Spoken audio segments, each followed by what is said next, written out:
while Indian real estate was going through up and down through the seasons, FICCI has gone along with you. And this is the 15th year we are together. And I highly appreciate contributions from all of you to make this event happen. Well, after being severely impacted by the pandemic, the real estate sector is now gathering some pace and appears to be on a course of a healthy recovery. Robust demand, policy support, increasing investments, and attractive opportunities are driving both commercial as well as the real estate markets. The year 2022 has seen an upward trend, and they say that it is likely to hold for the rest of the year. When I say that, well, let's find out from the captains of Indian real estate sector who have very graciously accepted to be with us today, join us for this interaction and navigate us through their on-ground experience and expertise. Ladies and gentlemen, I'm delighted to introduce FICCI office bearers, two of our joint chairman for FICCI Real Estate Committee, Mr. Raj Mehta, Corporate Chairman RMZ Corp, Mr. Sanjay Dutt, Managing Director and Chief Executive Officer of Tata Realty and Infrastructure. Their leadership is the force behind a lot of work we do in the sector, and I'm eternally grateful for that. We also have amongst us the most distinguished panel, and I'm happy to introduce Mr. Vinod Rohira, Chief Executive Officer, Mindspace Business Parks REITs, Mr. Karan Virvani, Chief Executive Officer, WeWork India, Mr. Amit Grover, Executive Director, Office Business, DLF Cyber City Developers, and Mr. Thirumal Govindaraj, Senior Managing Director, RMZ Corp. The session will be moderated by Mr. Srinivas Rao, CEO, Westian. Well, with this, without any further ado, I invite Mr. Raj Mehta to please deliver his welcome remarks. Mr. Mehta, floor is yours. Good morning, everyone. It's my proud privilege to welcome you all to the 15th edition of the FICCI Real Estate Summit, the theme New India at 75.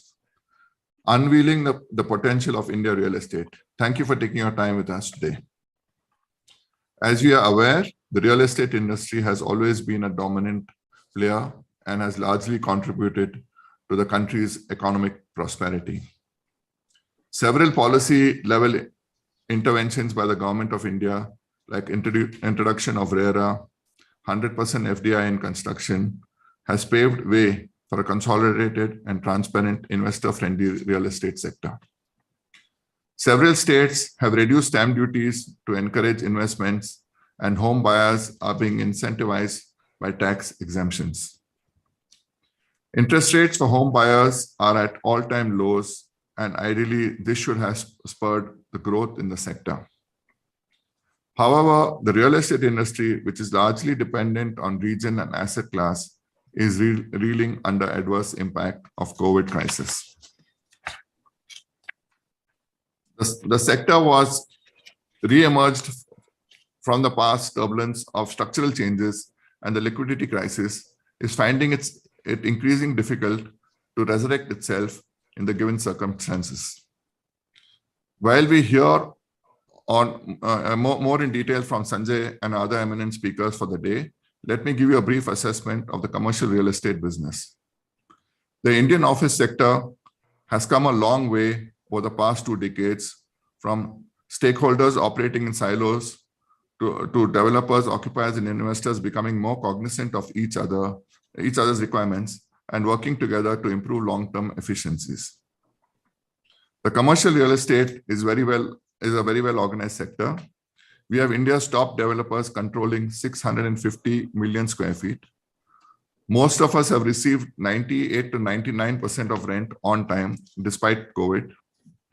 Commercial portfolios are adding up approximately 40 to 50 million square feet of IT office space every year. It also plays a very crucial role in making India #1 ranked outsourcing destination in the world, with a large number of Fortune 500 companies having their businesses out of here.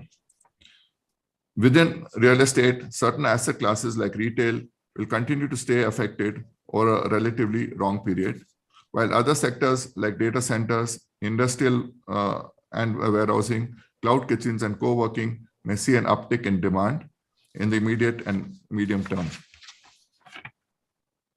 In the past, commercial real estate office segment has grown from strength to strength, and even today, in the midst of a pandemic, I firmly believe that as gradual recovery begins, things will get better, and we will witness a faster recovery of the office segment. The commercial market will not take much time to bounce back. It's already showing signs of a strong recovery. In reality and long-term scope, the Indian office space is going to be a very much promising space. It will come back for more robust over the medium or long term in the back of a strong fundamental, and India will maintain its competitive advantage as a preferred IT and offshore and knowledge provider location for US and global clients. I'm confident that there will be some thought-provoking and engaging discussion during the various sessions of the conference. We encourage the delegates to participate in proactive and healthy discussion. Once again, a warm welcome to you all. I wish the conference a success. Thank you. Thank you. Thank you for a very warm welcome and insights, Mr. Menda. I now invite Mr. Sanjay Dutt to set the context for today's session. Thank you very much, Nirja, and thank you very much, Raj, for taking the lead. I would like to thank all the speakers and the participants for taking the time out. It's very interesting. This morning, I was watching television, and some analysts who generally have a very different perspective of the real estate. And for the first time, it was heartwarming to see that the analysts were forecasting growth, and they were encouraging investors to bet on real estate stocks. And I'm talking about listed entities, which have received not so such warm welcome last 3 to 4 years. And I think there's a reason why they feel that way. We've known the fact that whenever there is a disruption happens, going back as early as global financial crisis and the bounce after that, which took about 2 years, the peak of residential market was 5 lakh units per annum. We came down to 1.5 lakh units per annum. We are now somewhere around 3 lakh units per annum, and estimates are that we will be back to about 4 lakh units per annum. And this is, there's a striking difference. During 2008, the speculative and investors' share of the residential demand was nearly 60%. North particularly was a big player in that segment. Today, it is far more end user led. So the growth actually is twice, because the end users are participating in comparison to 1 lakh unit at that point of time to almost 2.5 lakh unit this time around. So that's very encouraging. I think the pandemic was a major event for all the real estate developers in the residential space. You know that the government has been emphasizing on affordable homes, and which is very much a very large segment. But however, very typically in India, what happens, there's a kind of a wave and everybody starts walking in that direction, forgetting what genuinely the customers need. So it was more thought-led than demand-led. The pandemic has taught us that it's not about the small ticket size of the apartment. It is the amenities, ability to be able to manage in difficult circumstances like pandemic, to be able to live with their parents, some amount of social infrastructure, well-being, wellness aspect became extremely important. And therefore, developers who responded and created infrastructure to meet those saw huge success. And I think that is what has taught and made the importance of real estate sector, particularly residential, even more significant. I remember there was a debate amongst a lot of professionals that the millennials are not interested in buying. The Uberization concept was discussed. In fact, on the contrary, they are the ones who are now actually very keen to ensure that they have some amount of safety and security, and they believe real estate is important. Raj touched on commercial. Actually, commercial is a direct indication of job creation and economy. Despite a slowdown in office take-up, which was of great magnitude. We still saw 26 million square feet net absorption in 21 and 20. Also in 2020, also we saw about 26 million square feet of absorption. So why were they buying real estate space when they knew that for next 2 years, because of pandemic, they will not be attending office? And the reason is very simple. I think there is a huge outsourcing to India, which at one time was envisaged because of cost arbitrage disadvantage. Things will go up, cost will go up, and we will lose that competitiveness. That competitiveness stays. Also, it's a huge domestic market. And also, despite the disruptions of hybrid culture which pandemic brought, there is still organic and new segments of real estate which are coming into India, and they add into the office demand. So I think the topic for our discussion is very apt, where we have gone through the challenges, we have seen the new green shoots of success and growth. The analysts believe it, and I've been interacting with a lot of lenders, and they're very keen to lend money, provided they lend money to the right player in the market. And therefore, the opportunity for the organized players and credible development companies is larger than before.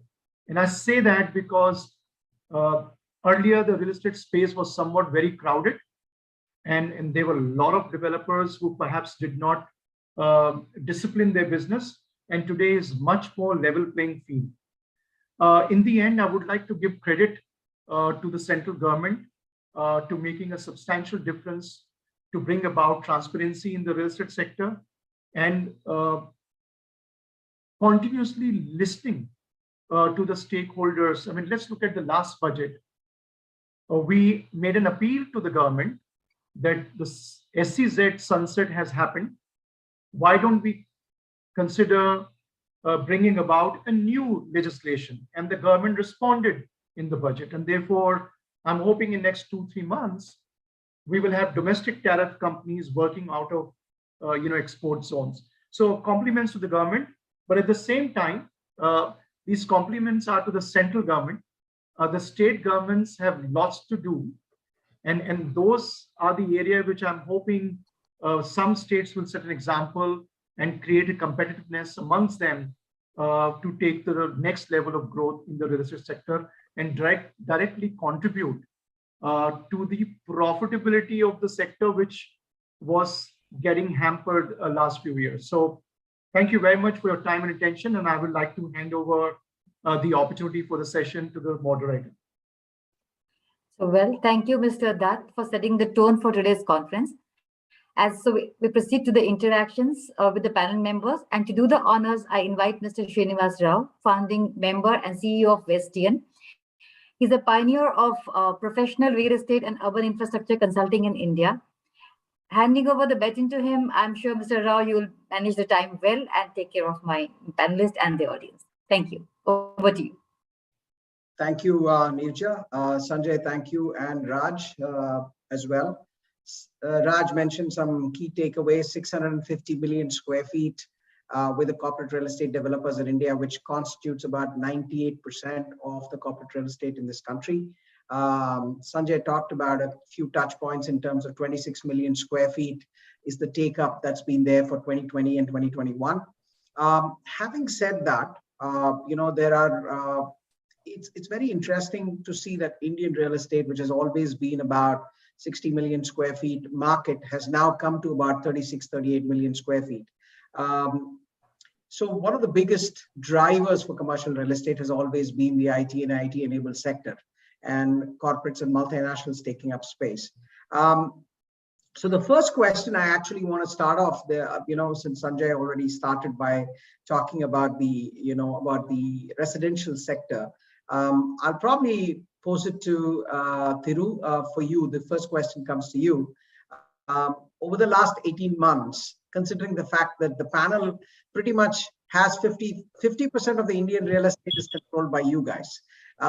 So, the first question to you, Thiru, is what has been your challenges? And I want to start off by asking the challenges and then going into the future of hybrid workplace. what has been your challenge and your organization's challenge over the last 18 to 24 months with respect to the requirements, the new terminologies, the most abused terminologies that we hear about, agile, hybrid, all of this. So what's been your challenge, or what has been your takeaway for the last 18 to 24 months?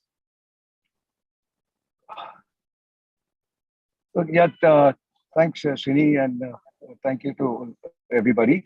So Srini, just to take things directly in what you're saying. See, there's from a developer standpoint, I think you can't say there's been a challenge. I think it's been more of a journey which we have gone through over the last 24 months. I think what take a step back. What has been very healthy is that the portfolios have generally been quite robust. We've not seen huge vacancies coming through. Obviously, some people have seen it, some have not. But if you look at the overall average of grade A real estate available in the India market, you have not seen a huge vacancy. So I don't think the agile space, the co-working and all that, where people have actually made a decision. Yes, there are some companies who are looking at short-term enterprise businesses which are going through to manage their short-term growth.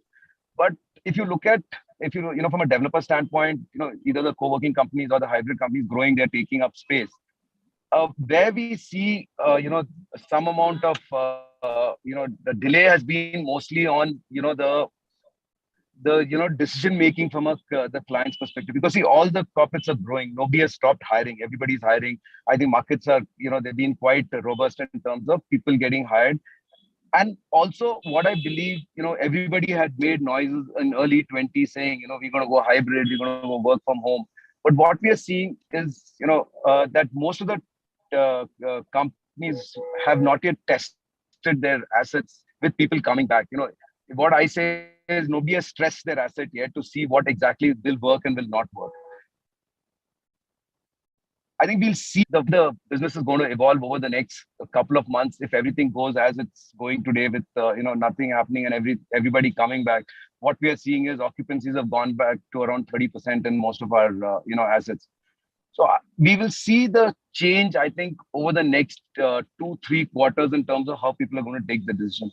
Agile spaces are there, but what the sense I'm getting is people are looking at agile spaces from a flexibility standpoint of expanding and retracting, but they're looking at enterprise solutions. I don't think a lot of people are looking at the traditional co-work, get in, get out kind of a scenario. I think that's dead on a large scale. It's there, okay, you're running smaller centers, but the larger scale, it's completely moved to an enterprise business. The enterprise business is going to be long-term leases if they do leases. So from a real estate absorption standpoint, with back-to-back enterprise deals, I don't see the market getting that affected. So I don't think from a developer standpoint, there's going to be so much of a, drop in terms of companies taking up space. That's my sense of where the market is today. Thanks, Thiru. Sanjay, this question is for you. Considering the fact that your organization, in a way, is probably one of the largest employers in the country and was the first one to make your parent company, one of your group entities actually made a statement saying 75% of our workforce is going to be working from home and only 25% will come back to offices, and that's our goal for 2025. How has that evolved over the last? I mean, that was the first statement that probably came by in 2020, I guess. Now that we are in 2022, what's been the takeaway for you or for your organization? I mean, just from, again, I'm not going to hold you to it, but just give us a perspective to that. No, Srini, I remember that statement. It made huge headlines and the front page headlines. I obviously cannot comment on behalf of that organization. We work independently. I'll speak on behalf of Tata Realty Infrastructure Limited. I believe many businesses in India who were already remote working. I mean, what is outsourcing? Outsourcing is basically you have a business activity happening globally and is outsourced to India. It is no different than working from remote or home, actually then work from home that we saw during pandemic. So if you can work all the way remotely from US in some tier 2, tier 3 city and tier 1 city in India, a few miles in distant suburbs is not a big deal. I also believe the IT companies were much better equipped technologically to enable work from home. And therefore the statement was very apt, in my opinion. The BPO sector, the outsourcing sector has evolved, and there are many aspects of business which do not require supervision, which do not require collaboration between colleagues, which does not require interaction between the colleagues and the management, and therefore can be done remotely. I myself was part of a very large global IT company about 14 years ago, where 35% of their workforce never had a workstation in the office. So out of 1,45,000 employees at that time this company had, now they've come down to 90,000 in India. But even today, 30,000 people are working from home, and they've been working for 14 years training. So it is not new. It is not a big deal, and it has some short-term implication on office demand. But this short impact on the demand gets replaced by new sectors and the new incremental demand from IT companies. So, 10 years ago, I bet we would have said Amazon did not have 10 million square feet in India. Today they do. Okay, they probably will become 20 million in not so distant future.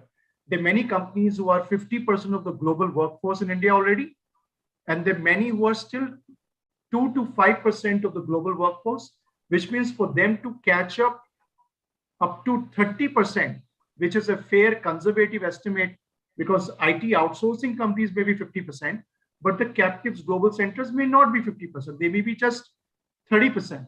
So I think irrespective of such headlines coming in the newspaper, even going forward, will over a medium term not have any impact on the demand for office space in India. And we've seen it already.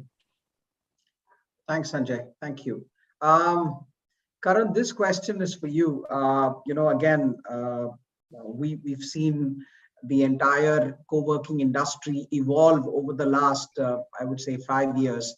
And 2019, 2020, we saw some amount of turbulence. I wouldn't say too much, but some amount of turbulence in the overall co-working business, considering the fact that most companies were committing long but selling short in terms of giving the flexibility to people to occupy the space for 1 week to 1 month to 2 months. What has been your challenge, for WeWork as an organization in India, and also the new agile hybrid workspace that people are talking about? So what's been your challenge, and what's your takeaway for the future from a hybrid workplace perspective? Firstly, thank you guys for having me, and honor to be among such heavy stalwarts in the organization and sitting here on this panel. I think, so when we got hit with the pandemic, or even before that, 2018, 2019 was a real peak for, the co-working flex industry. We saw a huge amount of demand and a huge amount of scale in terms of our growth as well, in terms of acquiring supply and leasing space. Ramesh Nair always says that in 2019 I was his biggest customer. That's because I was leasing and selling a lot of space. Obviously 2020 we got hit with the pandemic, and the value proposition of a flexible workspace or a co-working space is that you can shrink when your business isn't doing well, and you can expand when your business is doing well. So you have the flexibility in sort of taking up space. And so in 2020, obviously the entire world got hit with the contraction, and offices were shut. So we saw occupancies drop all the way from about 80% down to 45% in the span of 2 months. So everything that we had worked at for, for almost three years before that was sort of like at risk. The things that worked for us was we continue to have a pretty good enterprise mix. So almost 60% of our mix was enterprise, and these, members continue to obviously pay. We also, operated for essential services. A lot of companies, both small and large, operate out of our space, and we continue to operate these essential the offices for essential services. And the pandemic, which should have probably killed our business, today in the last sort of, in the last 12 months, 12 to 18 months, we've seen a massive tailwind in the entire industry. And, I think just addressing something that Thiru said about, the short-term demand moving and also everything moving to enterprise, I think there is a much larger adoption from all companies. When we first started, we were seen as just for startups or smaller businesses. Today, the Microsofts and 3Ms of the world are looking at Flex as an option. But if you see last year, we sold about 30,000 desks in the 12 months from January to December, which is close to about 2 million square foot of leasing. And almost 90% of that demand actually came from smaller requirements and flex requirements, right? 20, 30, 70, 100-person offices or 100 people offices. Big companies looking at scattered offices closer to their employees' homes.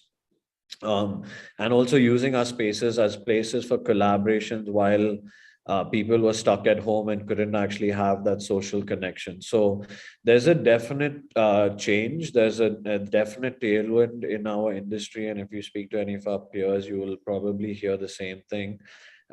Today, almost every proposal that comes to an IPC, the client is looking for a flex option, or at least evaluating an option of flex.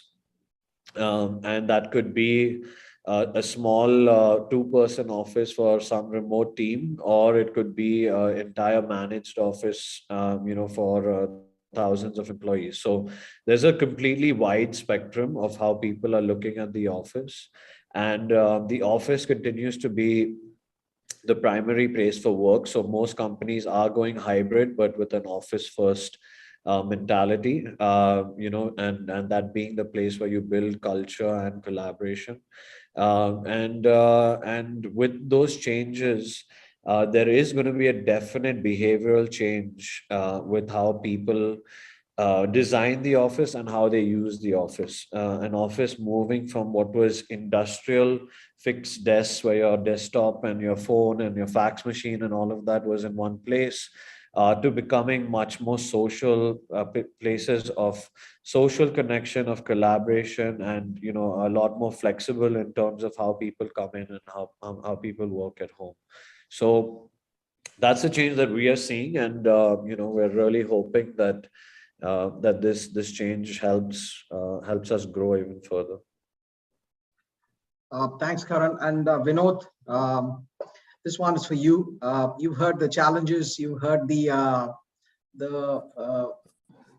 crystal ball view from Karan in terms of how he's hoping there are going to be behavioral changes and how that's also going to impact the corporate real estate. What do you think is going to be the biggest driver for corporate real estate, considering this new hybrid model that people are talking about? So, is it doomsday for all of us, or is it something that we see as a big opportunity for the entire industry?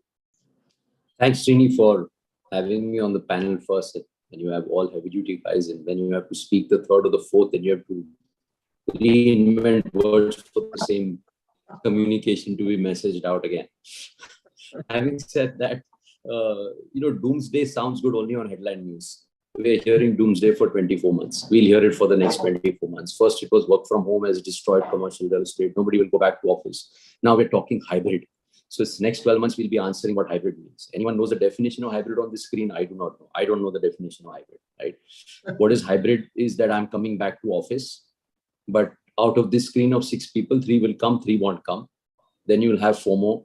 Then the other 3 will come on the other 3 days to work, which means 100% of these guys are going to be in the office. And if I can take a flight, and I've been taking flights for the last couple of weeks, I don't have space for my elbow. So if I can sit on the flight for 2.5 hours in that cramped space, and then when I'm in public transport, it's packed. But when I go to my tech office, which is the most well-organized commercial real estate you can find from a health and safety protocol point of view, and it pampers you at the workplace, I'll suddenly get fall sick and I'm not going to go there. So that I don't buy at all. And we never bought that, but we were playing to the tune. I think the tune will change and it'll be sooner than ever. Everyone's back in the office. Corporate India is back in office. There's nothing called hybrid. You either come to work or the next resume will be quietly of someone who comes to work. So if you want to see that, what happens is you don't want to collaborate and you want to work from home. Very few privileged people may have that opportunity, and that pandemic is not decided.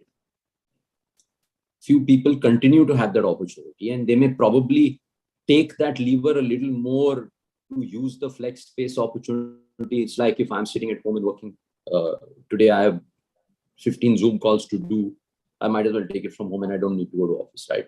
But having said that, the rest of the workforce in India, primarily all of the footprint that we just spoke about of 30, 40, 50, 60 million, pick a number you want. Having said that, all of these guys are the 25-year-olds who are just about beginning their life, their careers. They have a very different dynamic and aspiration of the workplace. They don't have the legacy to go with a fancy apartment with a separate room where there's no noise, nice Wi-Fi and bandwidth, air conditioning working for them. They can ring a bell and a coffee will quietly come through.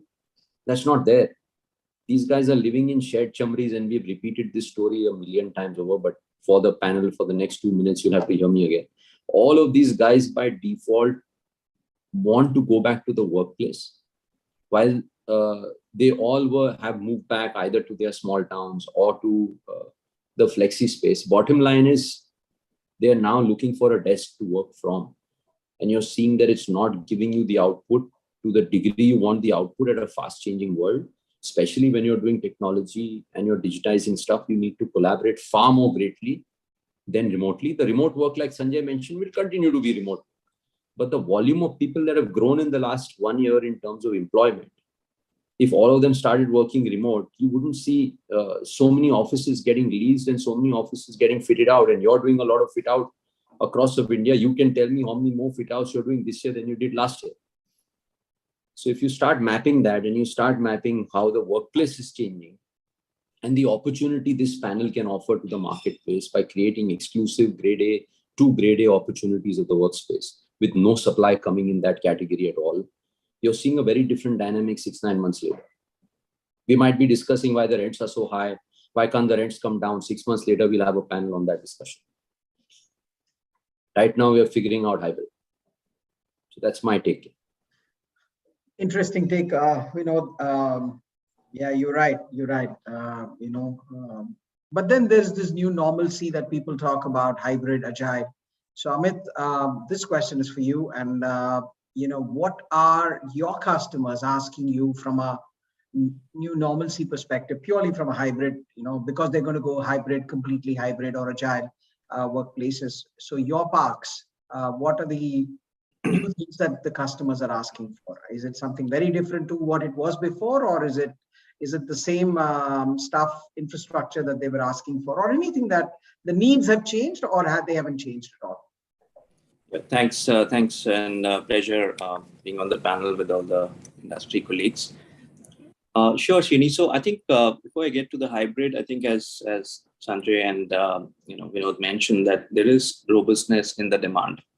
McKinsey had in the recent survey had said that the resilience of India has been received well by the US companies, and the strength in the political leadership, and the very fact that the whole of India got vaccinated, that is bringing in more confidence in the outsourcing to India, right? And that's how they've kind of projected that the expected outsourcing will touch 300 to 350 billion in the next 5 years.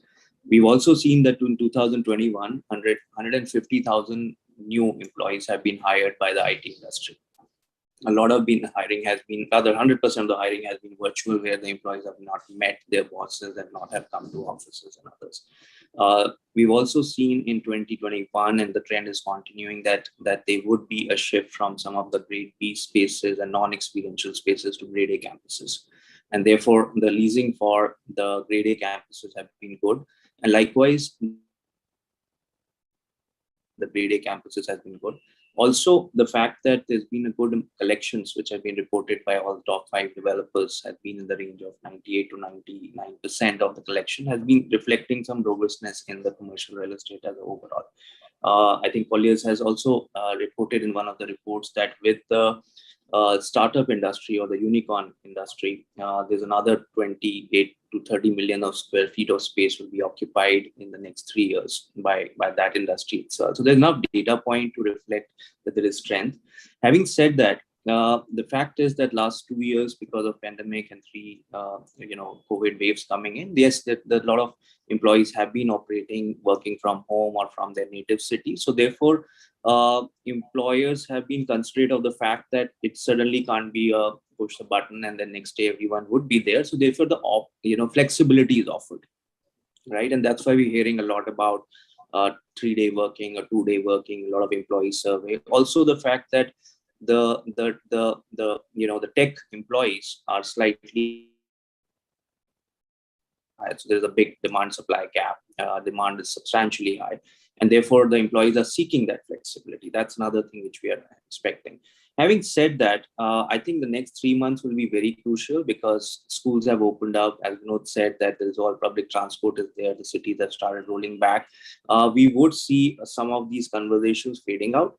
But by the time it kind of hybrid and other factors and flexibility starts fading out, I mean, these conversations will be on. So to answer your question, what in the interim the companies are asking is flexibility in leases, some fully fitted out spaces, some fully serviced spaces, because by the time they get confidence on the business plan, what is their headcount, what is the growth, what percentage of people coming back, in the interim they want to take these flexible decisions.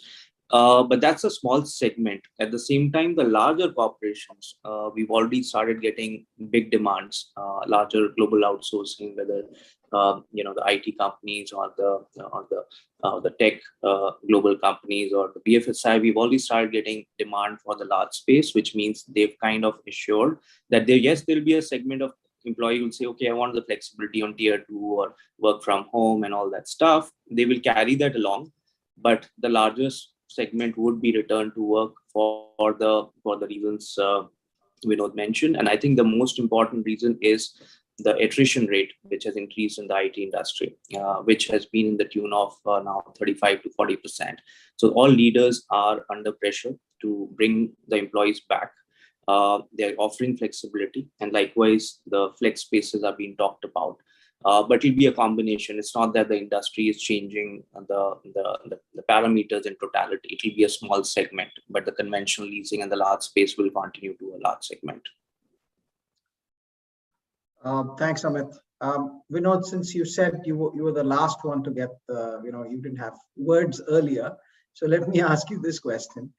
From a tier 2 and tier 3 perspective, would the hybrid work environment actually give an opportunity for tier 2 and tier 3 cities to start having big players like the likes of you, to go and develop spaces in these tier 2 and tier 3 towns?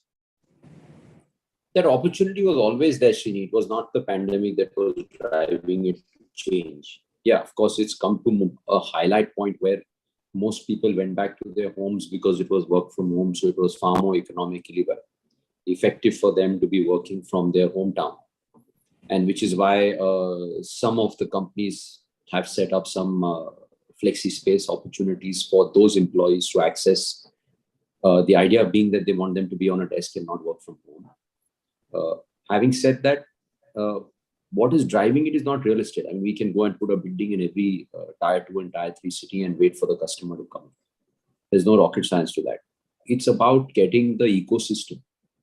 And the ecosystem is a combination of many other factors, whether it is the talent pool, whether it is the ability of providing the right ambience and social infrastructure on a macro level, the geopolitical environment, the other infrastructure that's available to encourage larger companies to put footprints and then grow from there. You see, each of these cities that we are talking of today, 20 years or 25 years ago, didn't have anything on their map. It takes that period of time to build the critical mass. So while you may deploy one building or two buildings in each of these tier 2 cities, and some may do well and some may still not do well, and you have to wait and watch in terms of the cumulative environment that is getting created. And if yes, infra plays the right roles, the governments play the right role, the social infrastructure catches up, all of these things may pick up. It's like what was Gurgaon, or what is Hinjewadi, or what is the Navi Mumbai region, or what was Madhapur to Hyderabad, was exactly the same thing. It takes time to build. So if that happens, yes, you may find one or two more cities on the map 15 years down the road. But if you ask me today, is the trajectory changing? I don't think so. Fair point. Karan, this one's for you. We've been hearing about companies talking about moving away from a hub and spoke model to more, a hub model rather to a hub and spoke model, where within the cities, they don't want a corporate office, but they want multiple locations where their employees, let's say take a Bangalore, there are 4 or 5 locations, South Bangalore, North Bangalore. They want their employees to go to these flex office spaces and operate out of these work environments. So are you seeing similar kind of requests come by for tier 2 and tier 3 towns, or is it only for the metros? No, so I think similar to what Vinod said, there's always has been some requirement in tier 2. There are a few players, someone like Office and Amit, is very particular about growing within the tier 2 cities. For us, I think that, it's not something that we would look at unless we see the kind of, really like the high density attraction in those cities. And I think a lot of it is driven by the social infrastructure, that exists over there. People from those towns still want to work in a Bangalore or a, Hyderabad or Pune versus stay in their hometown and work. It's obviously a little convenient now with everything happening on Zoom, but like I mentioned earlier, everyone is having a return to office policy. How they do it is, still yet to be seen and discovered. People are figuring out, what it means in terms of giving the employees flexibility and things like that. But I will give you just one thing that we launched a new product called, WeWork On Demand, which allows you to just book a pass, like a pass at a WeWork for about 500 bucks a day. What we've seen is that companies are coming and asking us to give them this product for all of their employees, so that the employees could access office if they're traveling around or closer to their home or being a remote worker, right? And I think that's an interesting trend to see, that like transport or like you used to give your employee a benefit of having a Uber for enterprise or some sort of a transport tool. Companies are viewing accessibility to the office or accessibility to infrastructure outside of the employee's home as a benefit that they can actually provide them, so that there is ability for flexible working, right? They don't have such big houses. Internet it isn't consistent. You need to be in a space outside of where your families are, etc., to kind of work productively. That's a benefit that a lot of companies are offering their employees, and I think that's a trend that we're going to definitely see growing. But like I said, there's companies are still figuring it out, and I don't think anyone's really figured out what the strategy is yet. Okay, thanks. Thiru, this one's for you. One of the point that keeps coming back is it's the employer's prerogative to actually set up, offer the hybrid work solutions to their employees. Do you think as developers, are we ready to, actually give the employers that flexibility in terms of, if the employees decide to go hybrid tomorrow, are the office parks ready in this country? Yeah, See, I think, everybody's seen how the business has evolved from a co-working to a flex office to. So I don't think the developer will ever get into, providing that kind of infrastructure in terms of, for flexibility for a client, because, obviously everybody has, capital commitments, and they have, they have to, work on how best they can use the capital. Today, putting capital into filled out spaces won't be the best use of capital. It's a depreciating asset as soon as you put it in, and why would you, use it? So I think that's best left to the guys who are in that space. They bring in and they're able to, manage their spaces over a long term to give the flexibility. But we've been talking for so long about flex, but the way we are seeing flex is not the way most people understand flex. What people are, yeah. So what people think flex is that the guy comes in and he'll take it when he needs it and he gives it up when he needs it. I think the flexibility the customers are giving to their employees. So it's not that he's, reducing his space and that's why the employees are getting his flex. That's not happening. What's actually happening is the guy said, we have 100 seats. We used to be 80-90% work from home, and 10% used to always be flexible.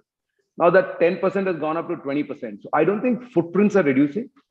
I don't think, people are, completely changing their model. See, today, any of the large organizations growing within India, why would they keep capital lying in the bank that they can invest it in a fit out, in capex in their office spaces? And everybody wants their employees to enjoy a similar environment wherever they are. Yes, short term during lockdown, there was some panic. People didn't know how to react. Customers, the end customers in the US were putting pressure on India, saying that no, your guys are not working. Are they safe?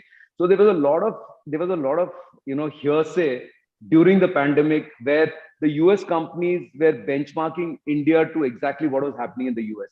Okay, the US was going through this whole turmoil of how they would bring their employees to office, but I don't think the story was the same here. Yes, we did go through two bad waves, but if you look at the where the way our infrastructure is created, we have not had that kind of issues with people coming back to office. So overall, flex, as we say, if you take flex and just break the word up as flex, I don't think that's what's happening in the real estate business. I think flex is mostly coming from customers, corporates giving their employees some amount of ability to work from home and come back. But what we are seeing is in the next couple of months, 90% of all employees are going to be back, at least in the location where they work from. They are not going to be sitting in remote tier 2, tier 3 cities and working. They are going to come back to work because, see, the biggest challenge what was happening, why people are not willing to come back, because schools were not open. So if schools are not open and you're working from home, you want to save that rental income. So you say, okay, I'll go stay with my parents and I'll work from there and I don't have to, run two places. I think that's changing. People are coming back. Schools have gone back completely, at least in a couple of cities, schools are 100% open. Schools are not giving you anymore the flexibility of, online and offline classes. They're saying either you come and it's only offline classes is what you're going to get. So with that changing over the next couple of months, you will see people will come back. I feel the market's going to be back to its, to its usual sense by end of the year. Flexibility, work from home, all these new words were always part of large organizations. HSBC had work from home, I think 15 years ago. So it's not new. Only thing what we are seeing is the percentage is going up. With the percentage going up and with people looking at some amount of de-densification, obviously space take up is slightly increased. We are talking to most clients who are at 100 square feet per employee, gone up to 120, 130. So that is giving some amount of stretch to take up of space. But I don't see, it's going to be, if it was so bad, we would have seen so many people giving up. There were so many people who have renewed leases. If you take, you talk to Amit or you talk to anybody, you will see that everybody in the portfolio who are large enough have renewed their leases. They may have tried to negotiate because they had the opportunity to negotiate, but I don't think people just gave up and gave. Some of them did, but those companies would have anyway churned in a year. So if you take, if you take the country's churn in a year, is anywhere between 7 to 10%. Correct. That's the usual churn. So I don't think that churn was, the 7 to 10% was what happened in 20, that happened in 21. So it was not like, that there was a 40% churn or there was a 50% vacancy. And where there has been some huge vacancies, that's purely because people have grown out of those parks. It's not like, they left and they've not taken spaces everywhere else. And if you take the absorption levels in India, everybody's, benchmarking India's absorption to 2019. 2019 was an aberration. If you take our average absorption in a year, it's around 38 to 45 million square feet. So if you take that average, 2021 have not been so bad. The drop is not so drastic. Where everybody is benchmarking, the absorption levels have been from 19, which was at 60 million. So you take 60 million and drop it to 40 million, then you say, wow, there's been a huge thing. So I feel there's going to be a good, healthy spaces where people will take direct spaces. They're going to be people who take enterprise from people like WeWorks or all the other players in the market. So that's going to be there. We have to see how it evolves 4 years from now, 5 years from now, when these companies want to consolidate, or they're looking at, bringing in everybody into a campus. I think that's when we'll have to see how the flex office space looks 5 years from now. But currently, I feel it's still very healthy. I'm very positive. And the markets have become, if you take all the markets in India, we are in Bombay, we are in, we are across all the 5 cities. And all the 5 cities, we are seeing a huge amount of demand coming back to the market.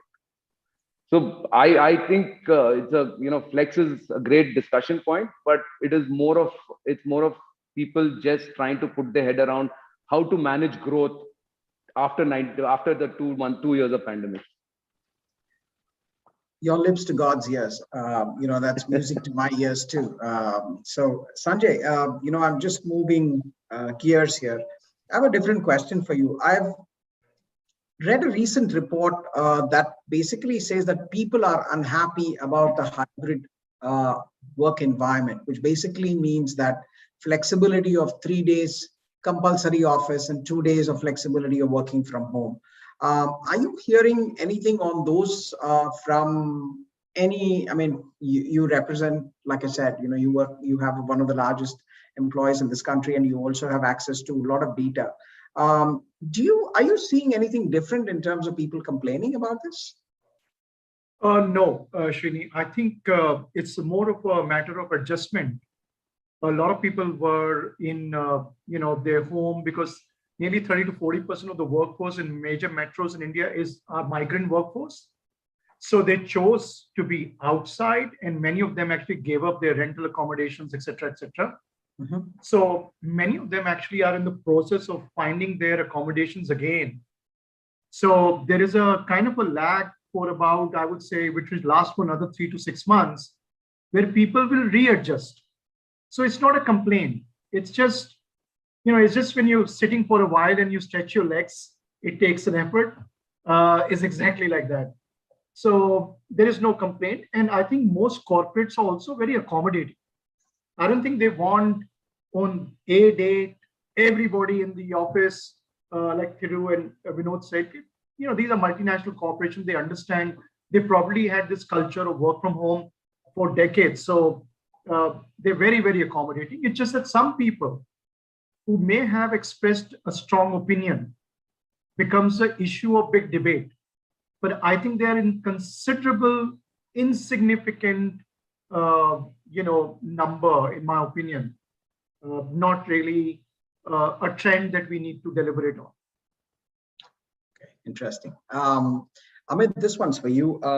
We heard Thiru say that 2019 was an aberration. The 55 million square feet that the absorption India saw was an aberration.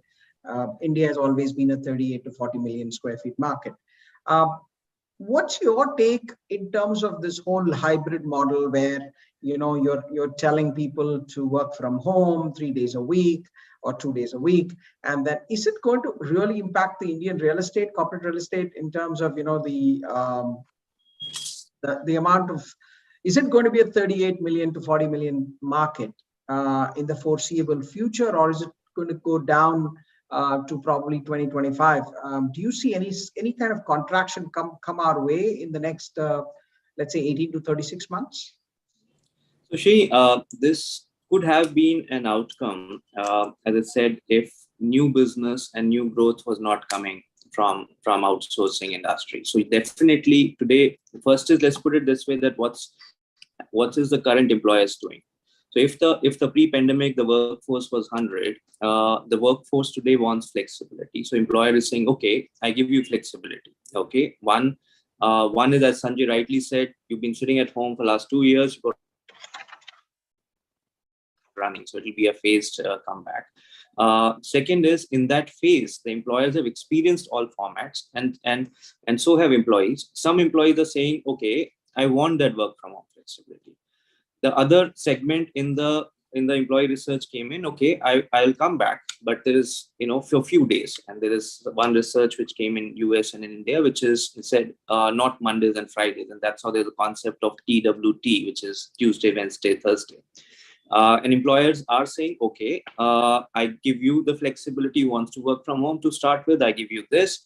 But then employers are also consciously aware that once the people start coming back to their base location, to the metros, once they start coming back, the actual position will emerge, right? And then in the interim, hybrid spaces are being spoken about because of the flexibility they want. But there's another reason that to motivate the employees to come back, the workplaces have to offer higher level of experience. And in all fairness, what WeWork did to the world was refreshed how the workplaces should be offered as a service and not just as a product.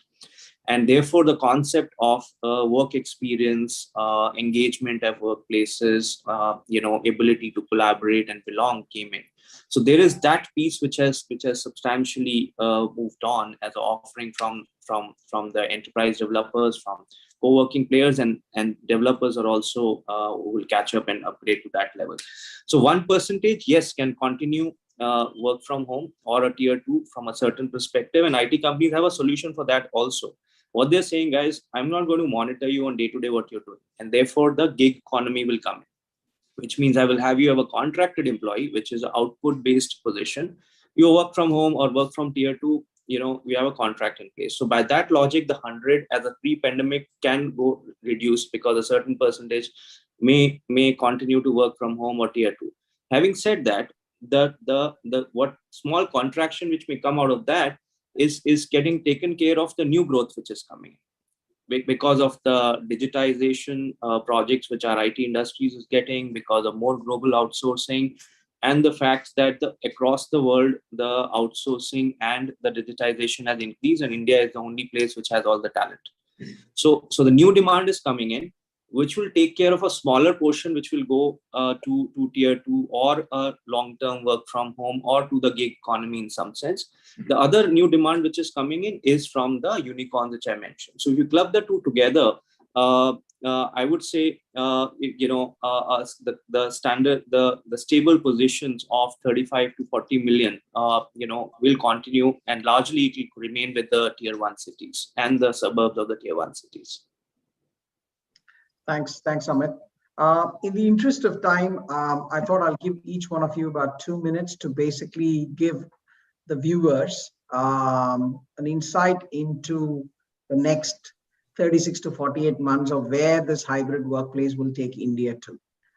So I will start with Karan. Your take for for a couple of minutes in terms of where do you see India go from this hybrid workplace? What's your take? Great. So, one, I don't think we spoke about it a lot, and I don't think the hybrid workspace is any threat to, anything that any of us are doing. In fact, it's actually going to continue to see office space will continue to see the demand. The office continues to be the primary place where people come to work. I think it's what happens inside the office, how, companies finally figure out how to give the experience to the employees. What are the company policies, that exist in terms of flexibility and things like that. That is definitely going to change.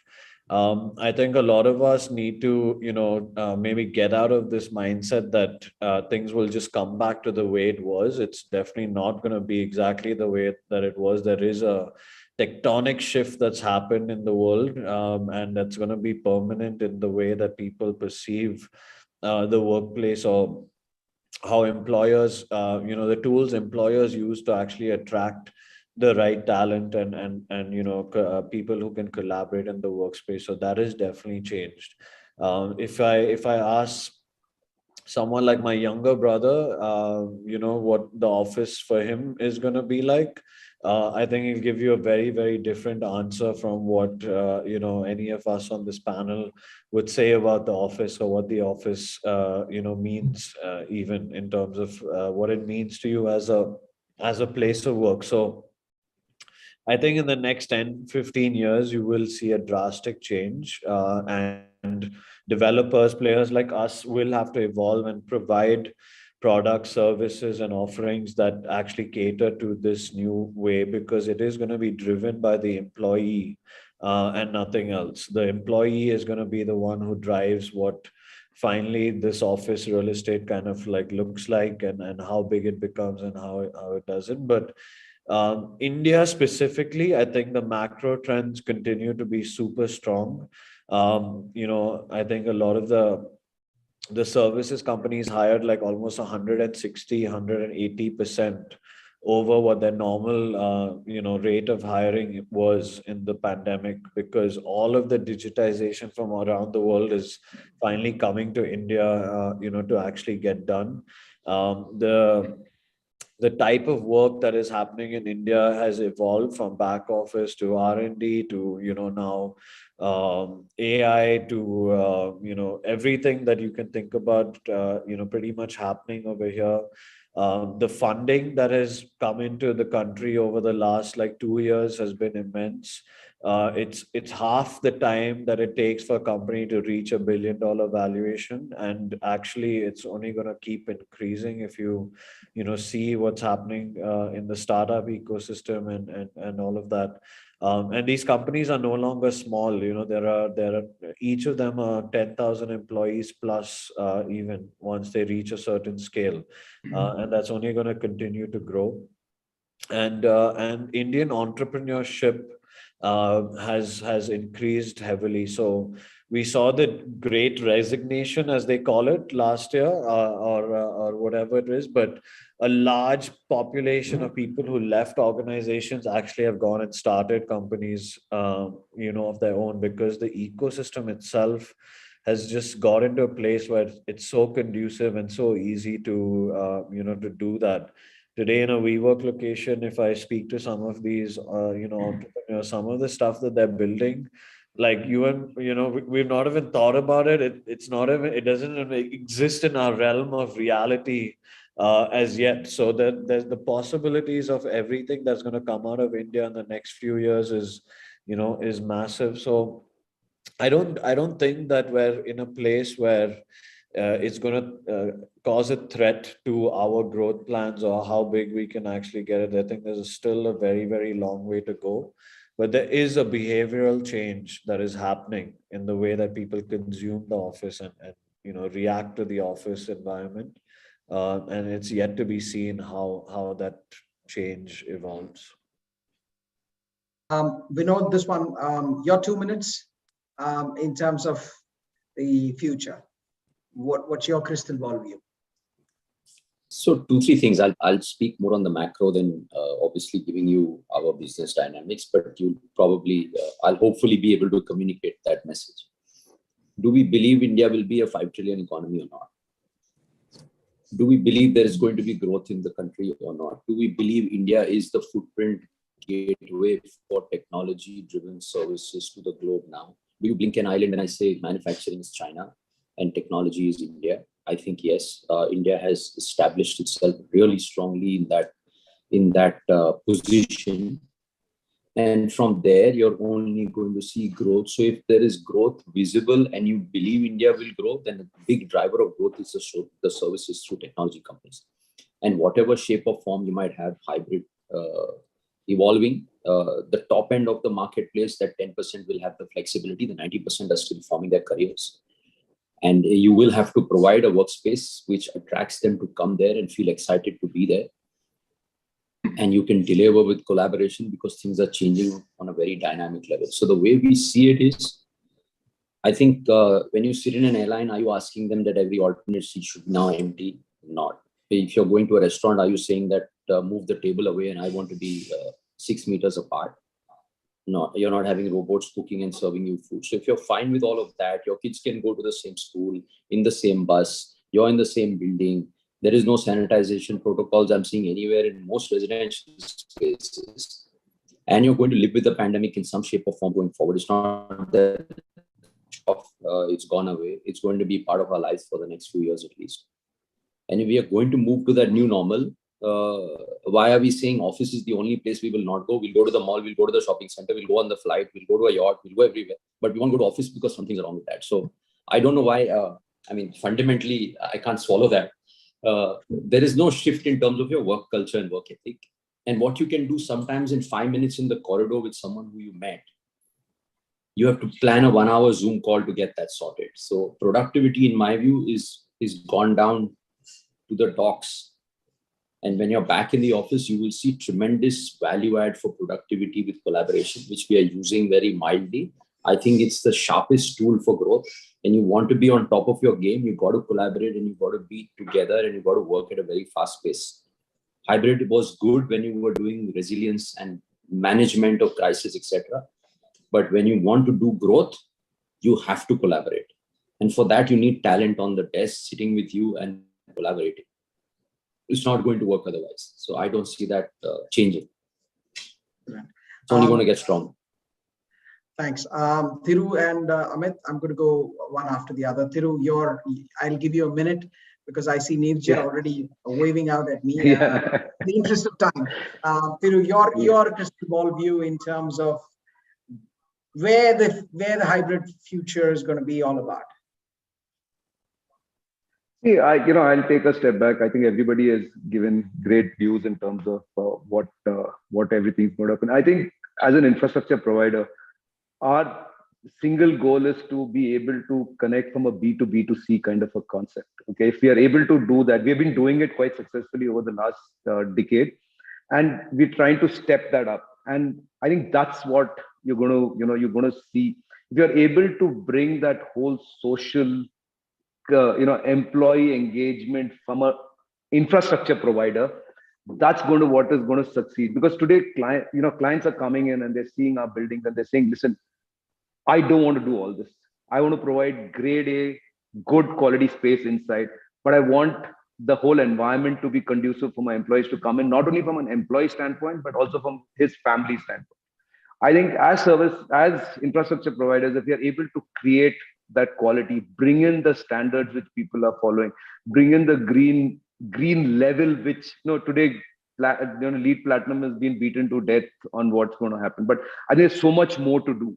There is the green leases coming through. There is sustainability. There's so if you're going to if you're willing to spend and you're willing to take a long-term 10-15-year view on as an infrastructure provider, and push our various state governments to support that infrastructure growth and give you the flexibility to bring in this new technology without very high cost, I think that's going to make a huge difference in the way people perceive India's real estate, what is available to take. Today it's not anymore about a cost. It's not about that dollar saving. It's not about 80 cents or 90 cents. I think today they're looking at environments. If you're willing to provide that environment, people pay for it.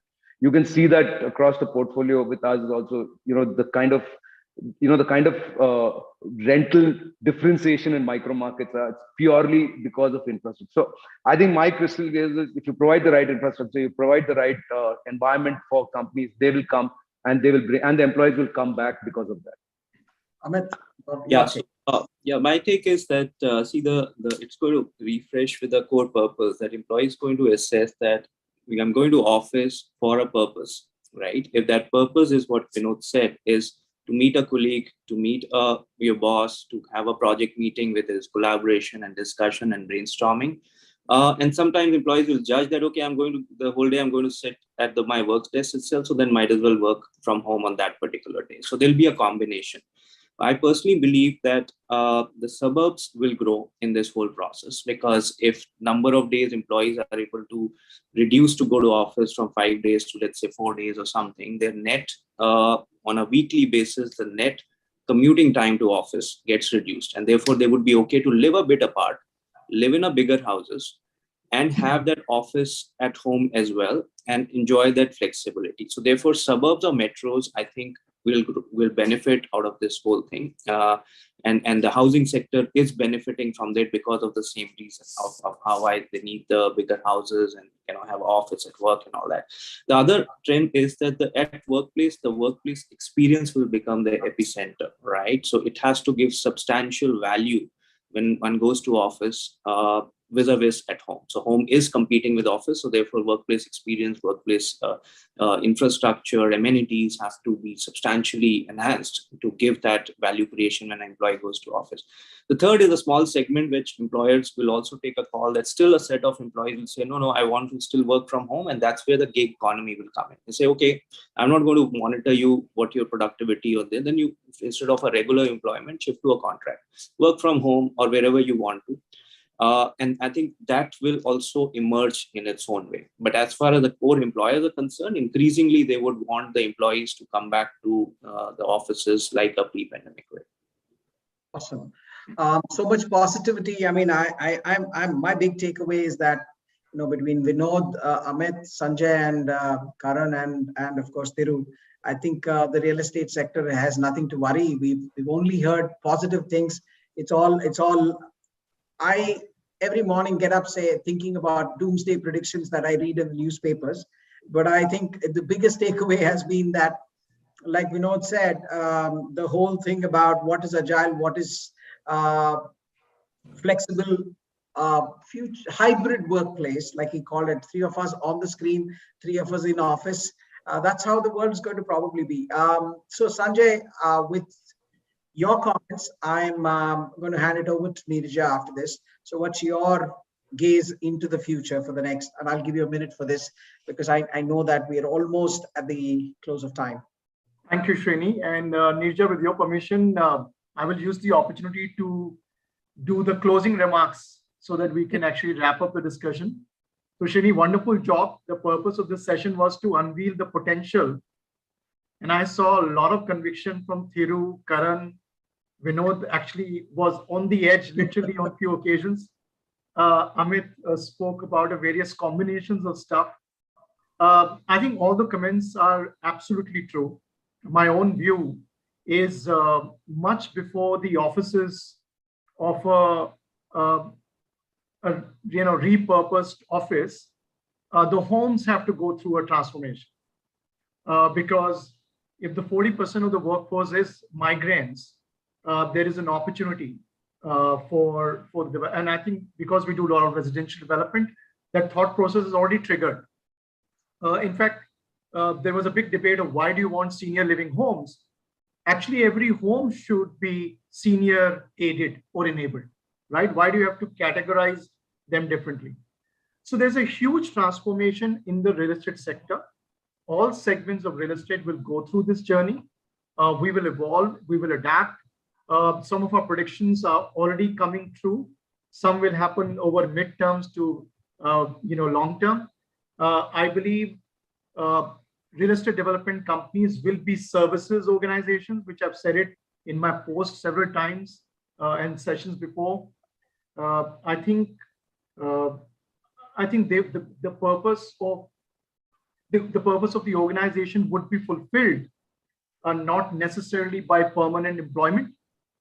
And I think we've seen that why those co-work spaces evolved in Europe, because after the global financial crisis, companies could not afford to retain talent, and therefore the gig economy was born. Therefore, it kind of created a lot of confidence amongst corporates that this new structural change can actually still work. India has different sectoral sectors. So in some sectors it would work, but in many sectors it won't work. I believe in the short term, there will be a talent war in the country. Because of this talent war, organization will continue to offer goodies and benefits and be flexible towards employees. And if that means giving a co-work space in suburbs, or that means giving flexibility to come to office, all of that will happen. So I think it was a good and healthy discussion, and I really appreciate everybody's time that we put in. And it'd be lovely, Srini, to summarize this takeaway and circulate to everybody so that we can grow from there. Thank you very much, all the panelists. Thank you, guys. Thank you. Thank you, Sanjay. Thank you, Srini. Thank you. Thank you. Thank you, everybody. Thank you. Thank you.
residential real estate markets. On the office and the retail, it is taking a little bit more time, but I'm sure very confident the way that we're seeing the numbers, the inquiries, the RFPs that are coming out on the office from US multinationals, that should be back very, very quickly. As we have a beautiful set of panel, I had 10 minutes of commentary to speak, but I think we've sort of lost the first 10 minutes, so I'm not going to speak about my commentary. I'm going to go straight into the Q&A, starting Gitambar with you, because you are really in a market which is NCR that has a character of its own, which doesn't necessarily resemble the rest of India.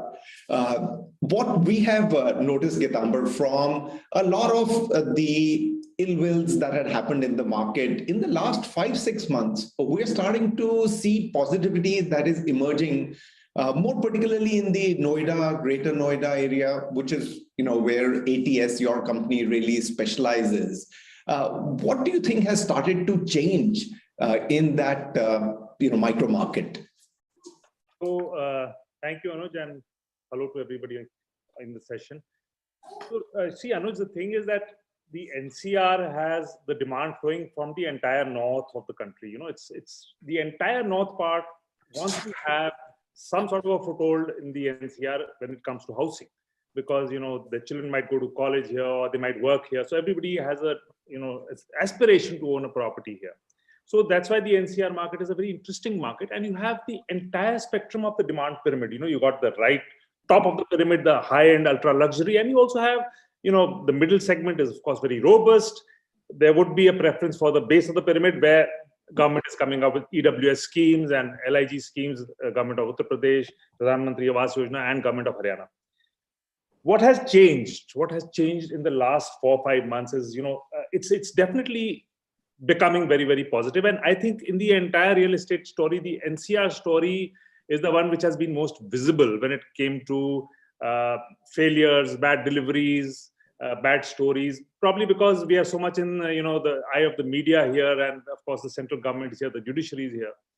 What has really changed is that in the last 2 years, Anuj, everybody has become more educated, be it the buyer, because they've seen resolutions in NCLT of their projects. They've seen hearings in the Supreme Court of their projects, and they've understood why this failure happened. The developers, of course, most of them are very much here, and they're actually serving whatever punishment was due or whatever was due, right or wrong.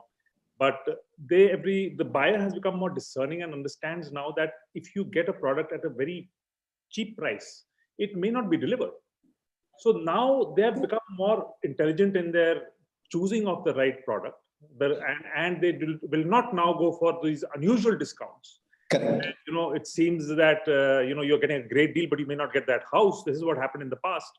So therefore, they are also seeing that the developer side has become more transparent vis-a-vis financial closure. So the institutions which are backing the developers today in the projects in the NCR have made sure that there is financial closure. And if required, and we as an organization are actually, talking to our buyers, and they ask us, how is it going to be? Where's the financial closure?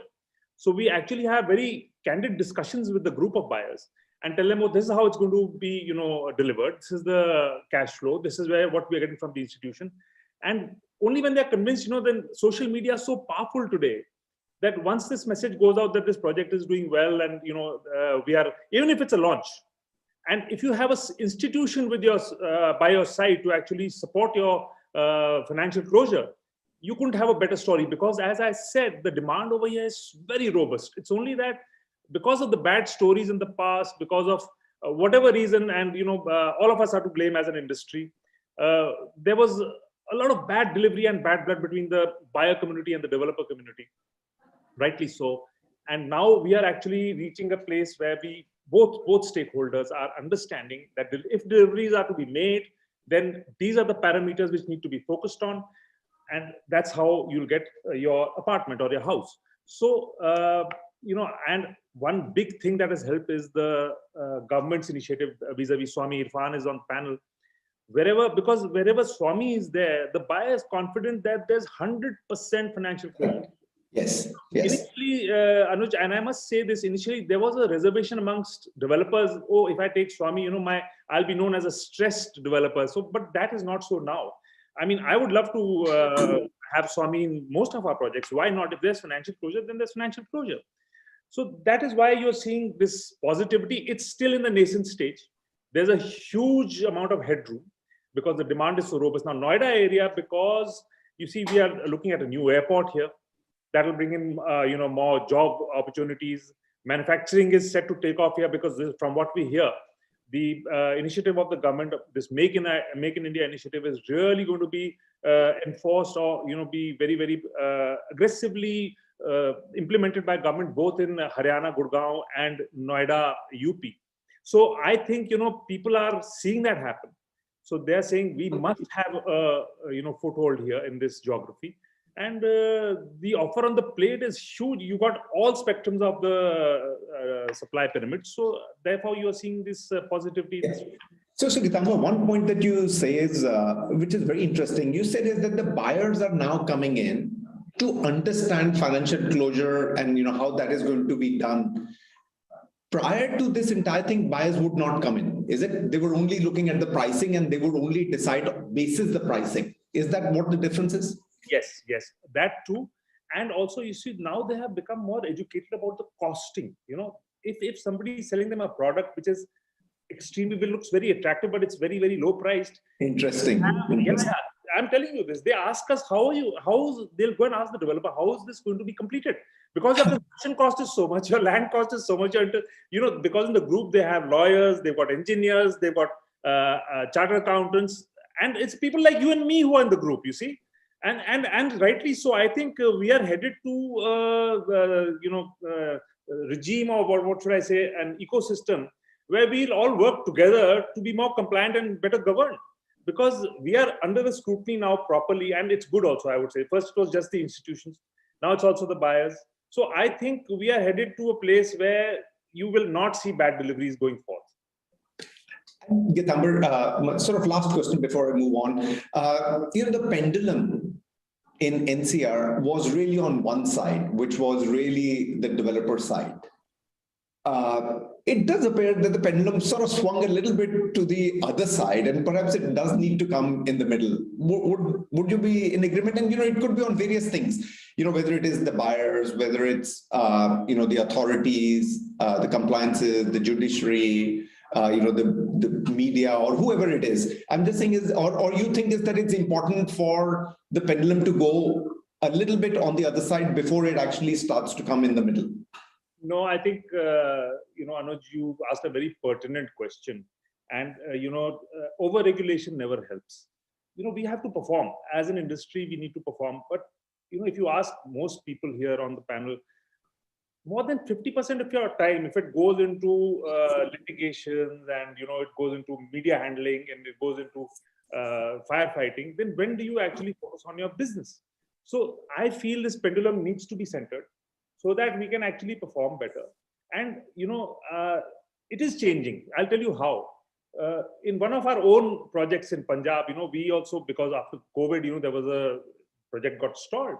And there was enough juice in the project. It's just that people weren't willing to see a stalled project and give payment also further installments. So I actually went and spoke with my buyers, and I said, see, if we do a pool and build, you got two choices. We can either go into litigation in NCLT, but let's pool and build, and we'll have a very regulated, strong, disciplined system of disbursal of that money. And the institution sitting there said, okay, we will also monitor. And now the project is on with the, they said, we don't want to go into litigation. We don't want to go to any NCLT or anywhere else. Let's work together. So this is a very, good example of the pendulum being in the middle. So now we get delivery in about the next 6 to 8 months. So everybody understands it's a win-win situation if the pendulum is in the middle. This way or this way, nobody really gains. Yeah, but my quick last one, Gitango. You're quite prevalent in tier 2 and maybe even tier 3 cities. How have those cities behaved during this COVID time? So there is, in tier 2 and tier 3, there's not much of a demand for high rise, because now suddenly, everybody's looking at horizontal development. And but yes, I think going forward there will be again demand for condominium living, because that community gives itself itself provides a security and an ecosystem where everybody would like to live. The only problem, Anuj, in tier 2 and tier 3 cities is the price points. It's very, very, very price sensitive. Now, with this escalation in raw material and inflation going the other way, I don't know how well tier 2, tier 3 will be able to deliver on the promise of price.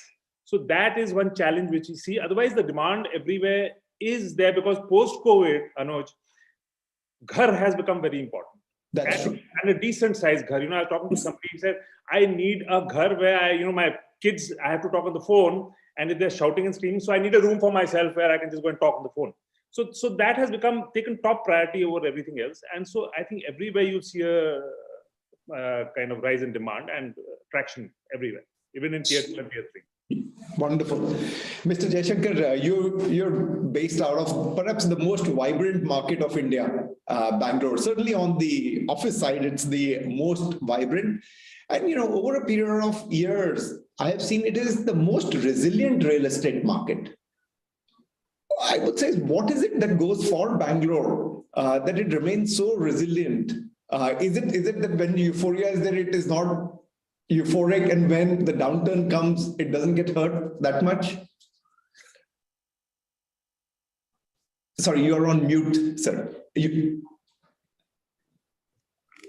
Anuj, thank you.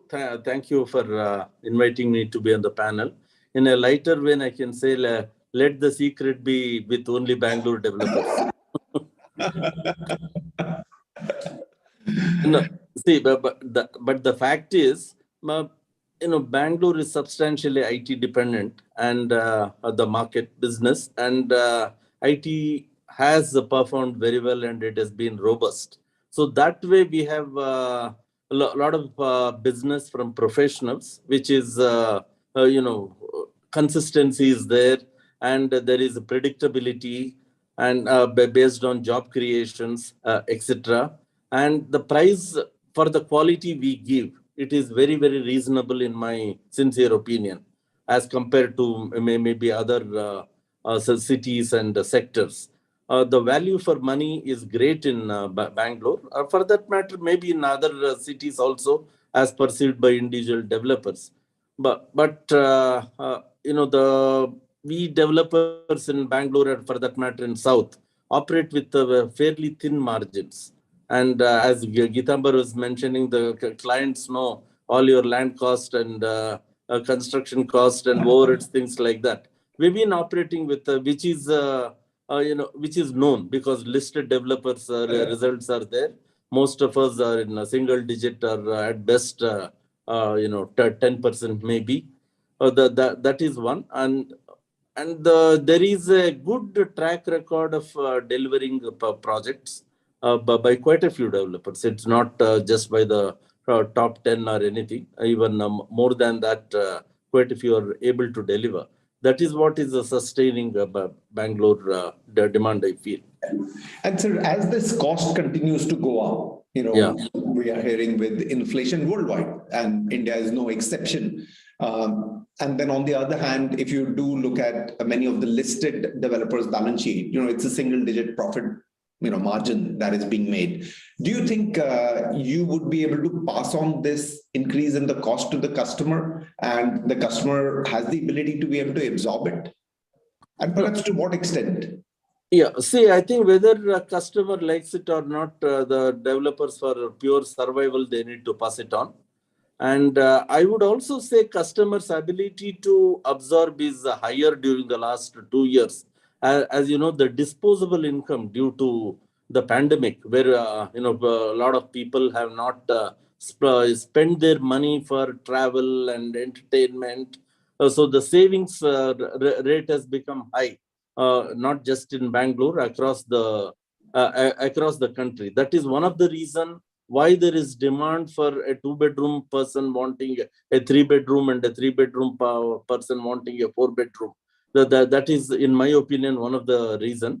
And I think even bankers who manage salary accounts of professionals in corporates, they all uniformly say the account balances have really shot up in the last 2 years.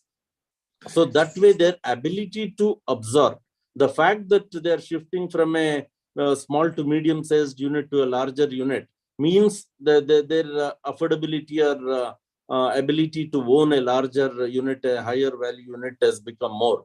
So that way, if there is a real genuine reason for the prices to go up due to increase in steel or aluminum, copper, which all go into the construction sector, and the impact of a huge jump in petroleum products, which has wide-ranging impact.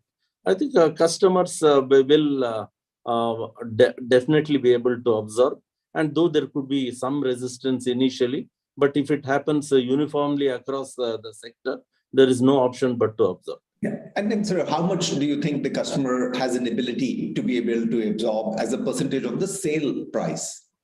I think it's up to 10% should be okay, is what I feel. Though initially it may not happen overnight 10%, but I think maybe for 5 to 6% initially. Even in the last 1 year, many of our project prices we have increased by 5 to 6%, or in quite a few cases. I can't say across the board, quite a few cases. And the sales momentum hasn't dropped. By and large hasn't dropped, except there is whenever there is a lockdown or partial lockdown, like even in January, there was some amount of stress was there. The pace of bookings would have come down during the weekend lockdowns, etc. But I think it is reviving again. So today, it's always easy to look in the rear view mirror and say, oh, we knew that, this was going to bounce back. And, it's exceptional. Kedamar mentioned it, that, home is a need, which we always knew. I just want to recount, March 2020, when the lockdown happened. What were the thoughts that were going across? You're a listed, company, the thought of where we are going to be in this will be interesting for our audience to understand. Today we all are sort of with a 42-inch chest that, this is an exceptional, sector and doing very well. But it'll be nice to understand what was going in your mind in March 2020. So, it's a good question, Anuj, and I'm happy to share at least what we thought and what I thought during that period, and what I communicated to my team. Was the three aspects. First is survival, then is stabilize, and then grow. Those are the three things I said, particularly during the first lockdown. So survival was important. Survival in the sense, it is not that we are going to go away, but the challenges were huge, and it was once in 100 years happening. So it's not many knew where this will take us. And everybody was talking of Spanish flu, etc. But the impact of Chinese flu must have been much more than the Spanish flu. And but overall things looked up, which was what happened subsequent to the first lockdown was a surprise to most, at least to us also. And so say probably in the second time when the lockdown happened, again there was another shock. But at the middle class and upper class, I think they were much more affected in the second lockdown or the virus.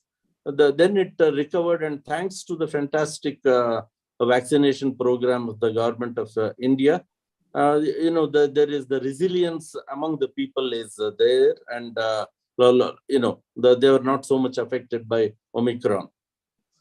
My last question, sir. Are you seeing benefit of a listed developer coming to you through this entire consolidation that is happening? It is, I can't say we have not seen, personally we have not seen, but there are a couple of developers who would have seen. But I would say the tier 2 developers or tier 3 developers, many of them may be down. but they're not out. I would put it as they're not out, and they may be lying low. And in the real estate sector, the entry barrier is not much. There is no entry barrier. You can be a developer of 10,000 square feet, a developer for 10 acres or 100 acres.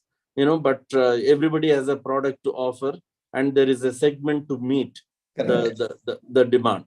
And that is why even the top 10 developers in the every city may not be having a market share of more than I would say 1/3, more than the 30-35% market share.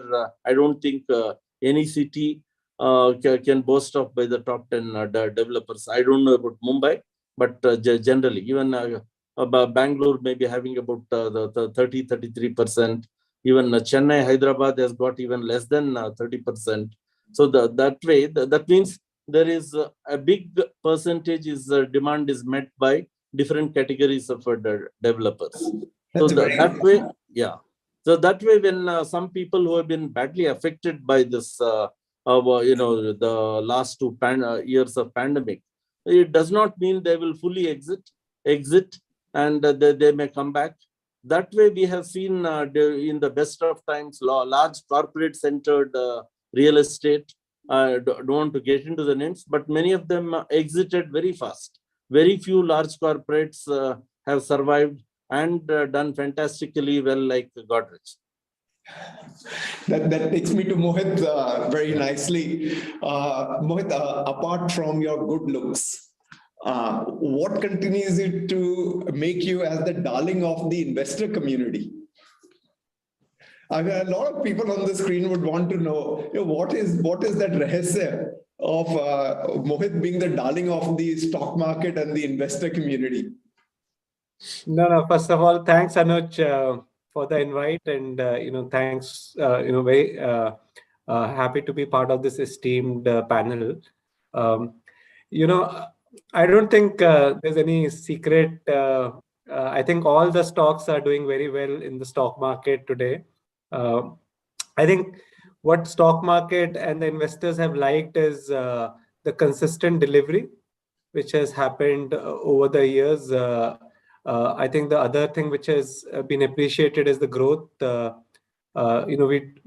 strategy was to be amongst the top 3 or 4 players in each of the geographies, and very happy to see that in all the markets, NCR and Bangalore, we are amongst the top 2 or top 3 player. Bangalore, we must be number 4, and Pune, we are number 1. Mumbai, we are around number 3, number 4. So I think all these geographies we have been able to scale up and grow, which has been appreciated by the set of investors. It gives you a diversified experience or portfolio within India, and of course corporate governance is critical for any listed company or any major developer to succeed. So many things Anuj has gone into, but I'm very happy with the way organization has kind of got built and is ready to scale up the next set of positive wave, which we have all been talking about since the last few couple of minutes. Mohit, that is a big learning thing. I was speaking with Mr. Jaishankar, a few weeks ago, likewise with Mr. Pradeep Agarwal, and I was asking them that, are you going to expand? For example, I had a couple of weeks ago breakfast with Mr. Jaishankar in Bombay, and I said, are you going to come to Bombay? He said, not in my lifetime. I will, if the daughters want to come, that's okay. I asked Mr. Pradeep Agarwal the other day, I said, are you going to expand from your geography? Everyone is so reluctant to be able to expand because getting the organizational structure, really, it's not that they don't see the opportunity, or it's not that the brand is not recognizable, or the construction is done differently in a particular city. It'll be really nice, Mohit, to really understand that how do you make this organization work so beautifully in so many cities, and yet have such a beautiful corporate governance system. Yeah, I think Anuj, a couple of points. When we did our IPO in 2010, we were actually in 12 cities. And we took a conscious call in 2011 that, and we used to run this business from the head office, right? So imagine there are 12 cities and one center running these projects. We all felt it was a recipe for a disaster because, fundamentally real estate is a local business. I think everyone in this forum kind of accepts and appreciates it. So we have said, look, if this is a local business, we have to run it locally. And our thought process, Anuj, from the day one was, you need a large organization to run this business. It's not a business which is lean. So we cannot be in so many cities. So we concentrated and said, let's focus on the top 4 cities of the country, because there is enough scale in each of these cities. And the largest developers in each of these cities were actually very, very large players. The second step was, let's build teams in these cities and decentralize. Oh, okay. So that's a big thing, decentralizing, Mohit. Yeah. So this process started somewhere in 2012-13, where we started building these teams. I actually, was heading the NCR region in 2012-13 when we started building NCR region. We had a one project region at that point of time. And I remember when I joined this business, we were having 20 people. Today, we have close to 400, 500 odd people in NCR itself and around 15 odd projects. So the focus was build these regions, decentralize, and move the decision making from head office to, the local businesses. So that has been something which has really helped. The other thing was that we said 3 things we will always keep central. One was brand, because of course, Godrej brand is something which is a pan-India brand, and we won't allow anyone to, handle the brand differently. The second was capital, both capital raising, investment decisions were all centrally driven by us from the head office. And third was the whole people decisions. We encourage a lot of people moving across cities and the cross learnings flow. So it was a very conscious decision to build an organization, decentralized decision making, create systems and processes which were consistent, and of course, create controls, because this business can go haywire very fast. So how do we manage and control every geography? And so I think IT systems and data management systems played a very large role. And then lastly, obviously, business is all finally run by, people. And idea was, can we create, set of entrepreneurs, CEOs in each of these geographies, and, allow them to expand this business, think like a promoter. So I think those were a couple of decisions which has helped us. This is a journey, if I look at any one of the players here, whether it is Gitambar or Jayshankar, we are, very tiny fragment compared to what they are in their local market. So it also excites us that, there's a large opportunity for us to grow. But I think that has been the way we took this thing forward. But huge learning, Mohit. So 3 things that you're saying is that you kept central. One was the brand, which absolutely. Second, you're saying is the investment, so capital raise and deployment. And third is the people that you're hiring clearly at a senior level that needs to have the approval, because they are the guys that you are empowering. And if that's a wrong guy whom the region is getting into the system, then there is going to be all sorts of problems that will get created. I've learned quite a bit on that here. Nice. But just continuing with this, a couple of other questions. Are you looking to expand now beyond the sort of 4 or 5 cities that you are? Because I'd heard that on the plotted development, the thought is that you do want to perhaps go into some of the other cities to try and do that. Yeah, I think the vision was to be amongst the top players in each of these geographies. Each geography is now, we feel we have a reasonable scale. There is immense opportunity in each market. So we would continue to, grow deeper in all these geographies, but at the same time, we feel there is also a time where we could look at new cities. And we are chosen to move through plotted developments in some of these cities. We're also looking at new cities. If there are large transactions at one go, we can pick up scale. We would like to do that. But I think the learning is, we need to run these cities as an independent P&L. So the scale has to justify, Anuj. We won't just pick up one project and then try to do it from any other place. My last question, Mohit, things are going very well, fingers crossed, barring the Russia, Ukraine, hopefully it should not have much impact in India. What else do you think can create an impediment, to this smooth sailing that we are having at this moment in time? Yeah, I think in our industry, it's a very easy question to answer, because definitely something will come in, which will be a surprise for all of us. But I think we have all shown how resilient is our industry. We have withstood many crises over the last 10 years, COVID being the last one. I feel, honestly speaking, I am, very optimistic from here on.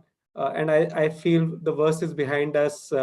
And there would be challenges. You could have oil price shock coming in future.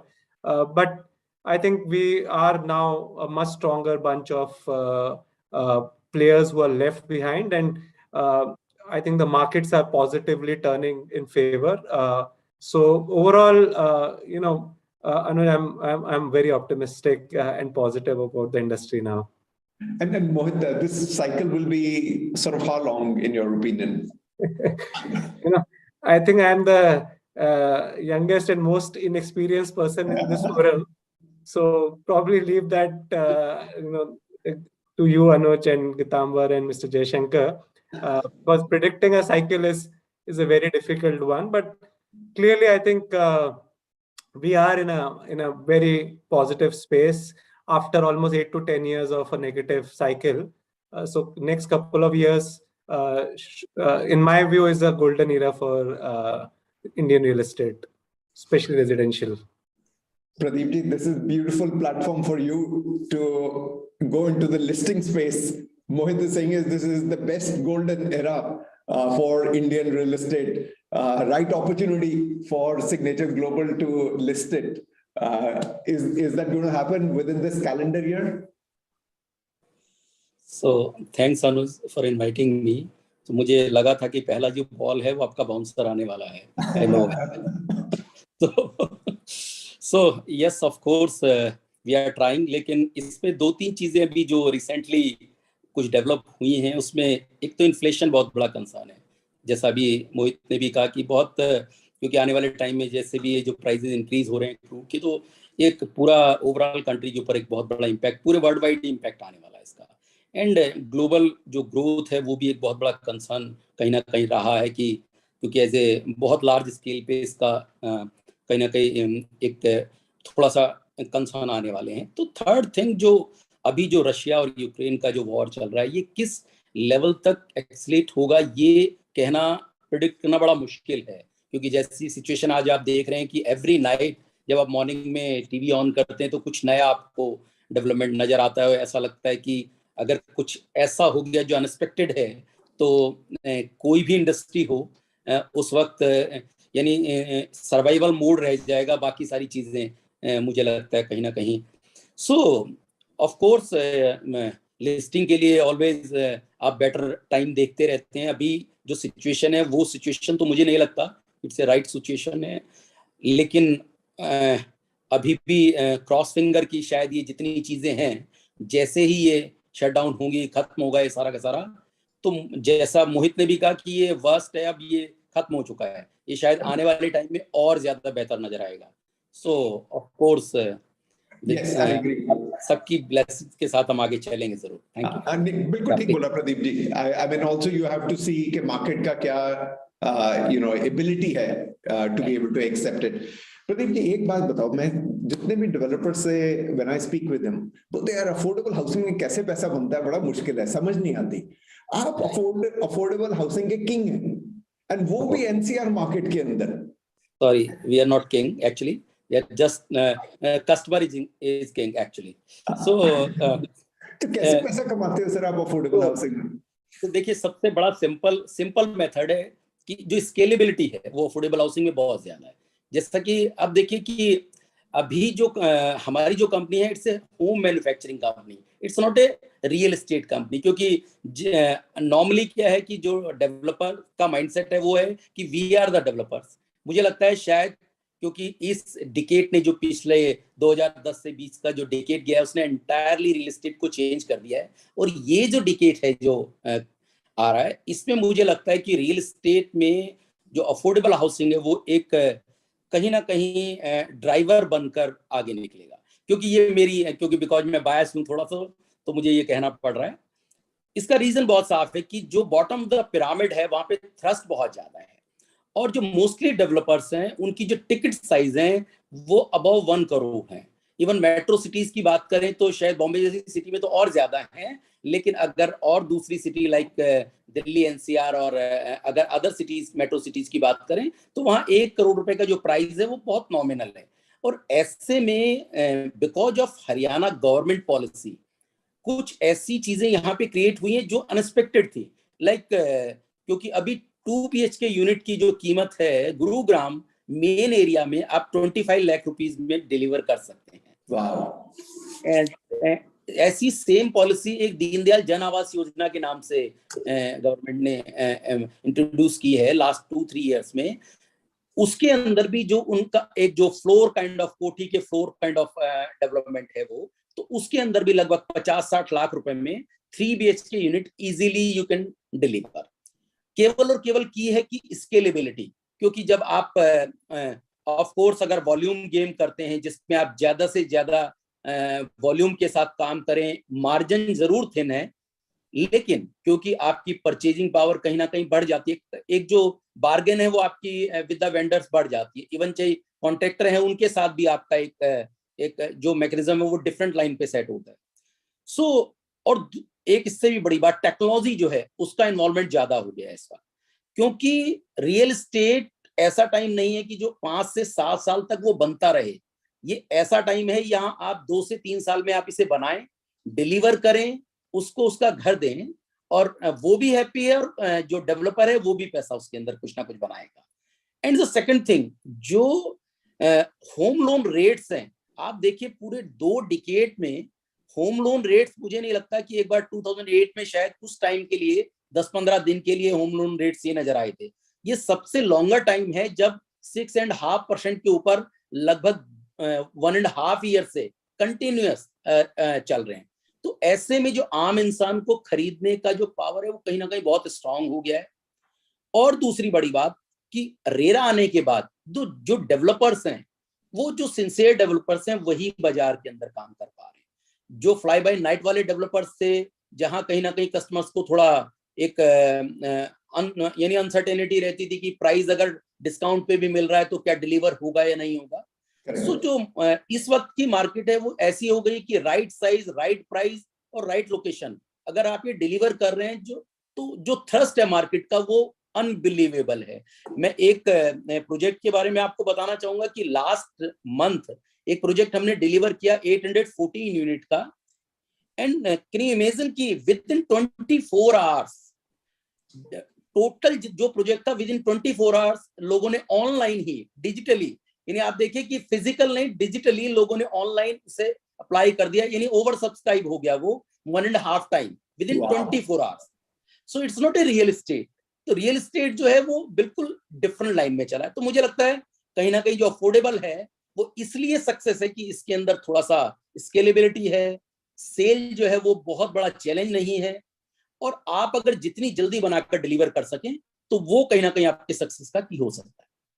Pradeep ji, आप अपनी company में क्या बोलते हो लोगों के कि boss इससे कॉशियस रहो, ये 2 चीजें हैं that can create problem in your company, क्या चीजें होंगी वो? देखिए बिल्कुल कंपनी में सबसे बड़ी चीज है जो कस्टमर से जो कमिटमेंट आप कर रहे हैं फर्स्ट ऑफ ऑल। क्योंकि जैसा भी मोहित ने भी कहा कि जो ब्रांड वैल्यू है वो ब्रांड वैल्यू आपको बनाने में ना बहुत टाइम लग जाता है, लेकिन उसको खत्म होने में कुछ टाइम लगता है। उसके बाद सब कुछ यानी आप दोबारा से उसे बनाना भी चाहें तो आप जो कस्टमर से, यानी जितने भी हमारे टॉप से लेके बॉटम तक एग्जीक्यूटिव लेवल तक भी है उनसे कि जो भी कमिटमेंट आप यहाँ पे इस टेबल पर कर रहे हैं वो कंपनी ने जो नोटिफाई कर रखे हैं वही कमिटमेंट होने चाहिए। कस्टमर जो है वो किसी भी कंडीशन में चीट फील नहीं करना चाहिए, क्योंकि आप एक माइंडसेट देखिए कि जो ये 20-25 लाख रुपए या 50 लाख रुपए के घर लेने वाले लोग हैं ये बहुत सेंसिटिव हैं। इन लोगों को, इनके लिए 1000 रुपए भी बहुत मायना रखता है कि आज आप कोई प्राइस उनको कोट करने के बाद अगर कुछ एक्स्ट्रा चार्ज करते हैं तो उनको वो भी पिंच करता है। सो मुझे लगता है ये तो बहुत डाउन द लाइन हमने बिल्कुल लोड किया हुआ है कि जो क्वालिटी हम कॉम्प्रोमाइज, यानी क्वालिटी जो हम उनसे कमिटमेंट कर रहे हैं उसमें कोई कॉम्प्रोमाइज ना हो। दूसरा, जो हम कमिटमेंट कर रहे हैं वो हम उसे डिलीवर करें। और मुझे लगता है कि जो ये कॉमन मैन है इसको केवल आप अपना घर बना के दीजिए, इससे ज्यादा इनको और कुछ चाहिए भी नहीं। And then Pradeep, final question, because आपके margins इतने thin है and जो price sensitive customer है, जैसे आपने बोला कि भाई 1000 रुपए भी बहुत है इस customer के लिए, given ऐसे लगता है कि interest rate चढ़ेंगे ऊपर, globally ऊपर जाएंगे, inflation जारी है, at some stage अपना central bank भी जो है वो interest rates को बढ़ाएगा। गीतांबर जी ने और जयशंकर जी ने भी बोला कि इनपुट कॉस्ट बढ़ रही है, पेट्रोलियम की कॉस्ट है, स्टील, सीमेंट, लेबर। तो आपको लगता है कि ये वाले कस्टमर की एबिलिटी है एब्जॉर्ब करने की? देखिए बिल्कुल एब्जॉर्ब कर सकते हैं बहुत इजीली, क्योंकि मैं देखिए लास्ट 5-7 इयर्स की अगर हम बात करें तो जो प्राइस है रियल एस्टेट पे वो बहुत ज्यादा नहीं बढ़ पाया है। अगर आप देखिए कोई भी इंडस्ट्री की बात करिए वो 5-7 ईयर में ऑलमोस्ट वो डबल पे हो जाती है। रियल एस्टेट की बात करें तो जो प्राइस है वो 2015, 16, 17 में जो प्राइस चलते थे उनसे मुश्किल से 10-5% ऊपर नीचे हुए, वो भी रिसेंटली, क्योंकि अभी जो डिमांड लास्ट 6 मंथ में या 8 मंथ में नजर आई है। मुझे लगता है जो 5 से 10% का जो अगर प्राइस एक्सेलेरेशन है वो easily they can observe. Reason उसका बहुत साफ है कि ये जो टिकट साइज और ये जो प्राइस के ऊपर घर की अवेलेबिलिटी है इससे पहले भी नहीं थी। यानी अगर आप 2015 से पहले की बात करें तो ये इस टाइप के यूनिट्स अवेलेबल ही नहीं थे। फर्स्ट टाइम ऐसा हुआ है कि ये यूनिट अवेलेबल हुए हैं, तो मुझे ऐसा कोई चैलेंज इतना बड़ा लगता नहीं है। हाँ, अगर कोई बहुत बड़ा अगर ऐसा चेंज आता है जहां पे प्राइस लगभग 25% से भी ज्यादा ऊपर निकल जाते हैं तो एक चैलेंज वहां क्रिएट होगा। लेकिन आज की रेट में मुझे 5 से 10% का जो प्राइस है अगर बढ़ भी जाता है तो मुझे कहीं कोई ऐसा इतना बड़ा चैलेंज नजर नहीं है। So, प्रदीप जी, ऐसे कंसेंसस दिख रहे हैं, मिस्टर जयशंकर ने भी बोला कि 10% तक ऐसे लगता है कि customer can absorb it, which Mohit, एक बारी you and I had discussed, and then 10% increase in the sale means is maybe, depending on which city you are in, at least a 20% increase in the cost. So a 20% increase in the cost, I don't think so. The cost may have crossed 20% as yet. That's what my thought is. Yeah, average, Anuj, across the country, which we were observing when we did the cost to complete this year, was between, a price hike between 3 to 8% was able to mitigate the cost inflation, which has happened last year. Now, if you see the trend, actually, the steel prices have actually started to come down from the peaks which had happened. So I think this kind of price hike, I can say an average of 5% is sufficient to absorb the inflation effect. Of course, it changes market by market, segment by segment. I'm just giving you a very ballpark number across the country.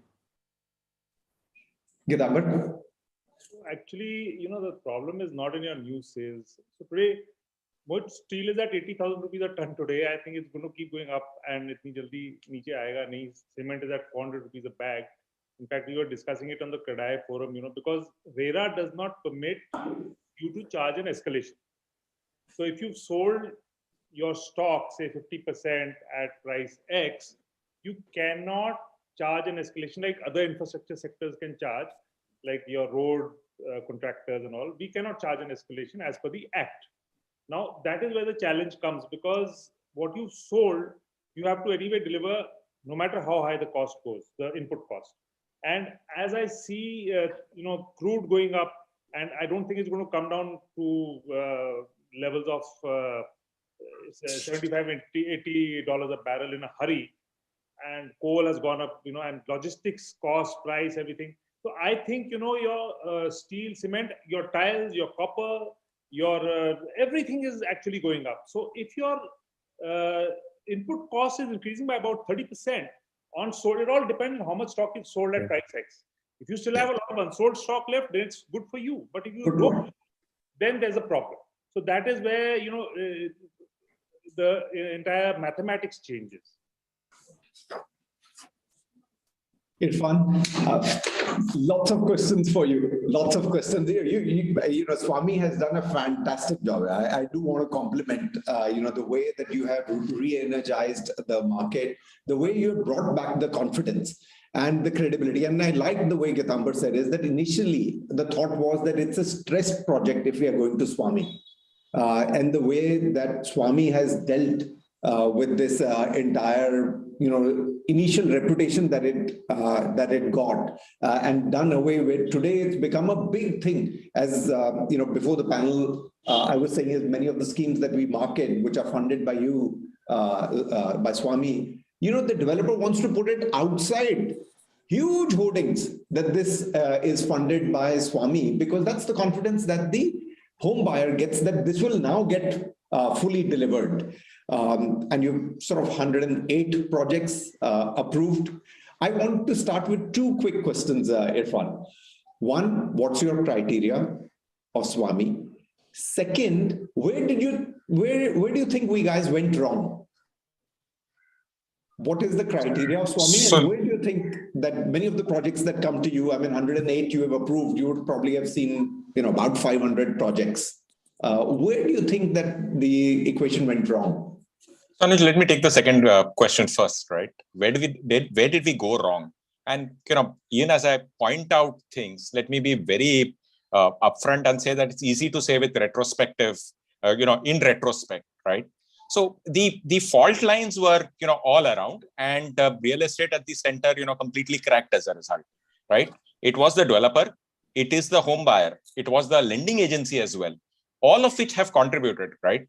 So at Swami, we've not done anything dramatically new or, you know, in terms of the way we've approached funding. We've just followed two rules. One, we will try and, you know, fund as much as possible. So it is, you know, last mile in the truest sense. It is complete project financing. We won't be dependent on, you know, the way the other pieces in the jigsaw fit together to be able to complete the project. So that's one big thing that we've done, which is dramatically different from how financial institutions have generally approached or had generally approached in the past. And the only reason we did it, honestly, is because, you know, if we did the same thing, then how are we going to be different? You know, to have different results, you have to do things differently as well. So that's one. The other bit that we've done differently is, one is to sanction, the other is to ensure that the expenditure is going directly into the project. You know, use the trust but verify principle. You know, trust the developer to, you know, partner with the developer so that the developer's entire focus is on construction, yet have a PMC representative to ensure that, you know, what is being invoiced is what is being built. And then our team, which ensures that, you know, what has been cleared is, you know, similar to or in, you know, in accordance with the technical due diligence that you had done at the start. And then do funding in the form of drip irrigation rather than, you know, just flooding the developer with this. So we go to the extent of funding of reimbursing vendors directly. We go to the extent of paying employees' salaries directly. We pay rental payments directly. So, you know, very little money passes through the developer's account. And, you know, there is, it's not a, you know, statement of trust that we have in the developer. It is just a different approach to lending. It is lending that is taking care of reimbursements of actual expenditure that is happening at the project site, right? So this was not done in the past.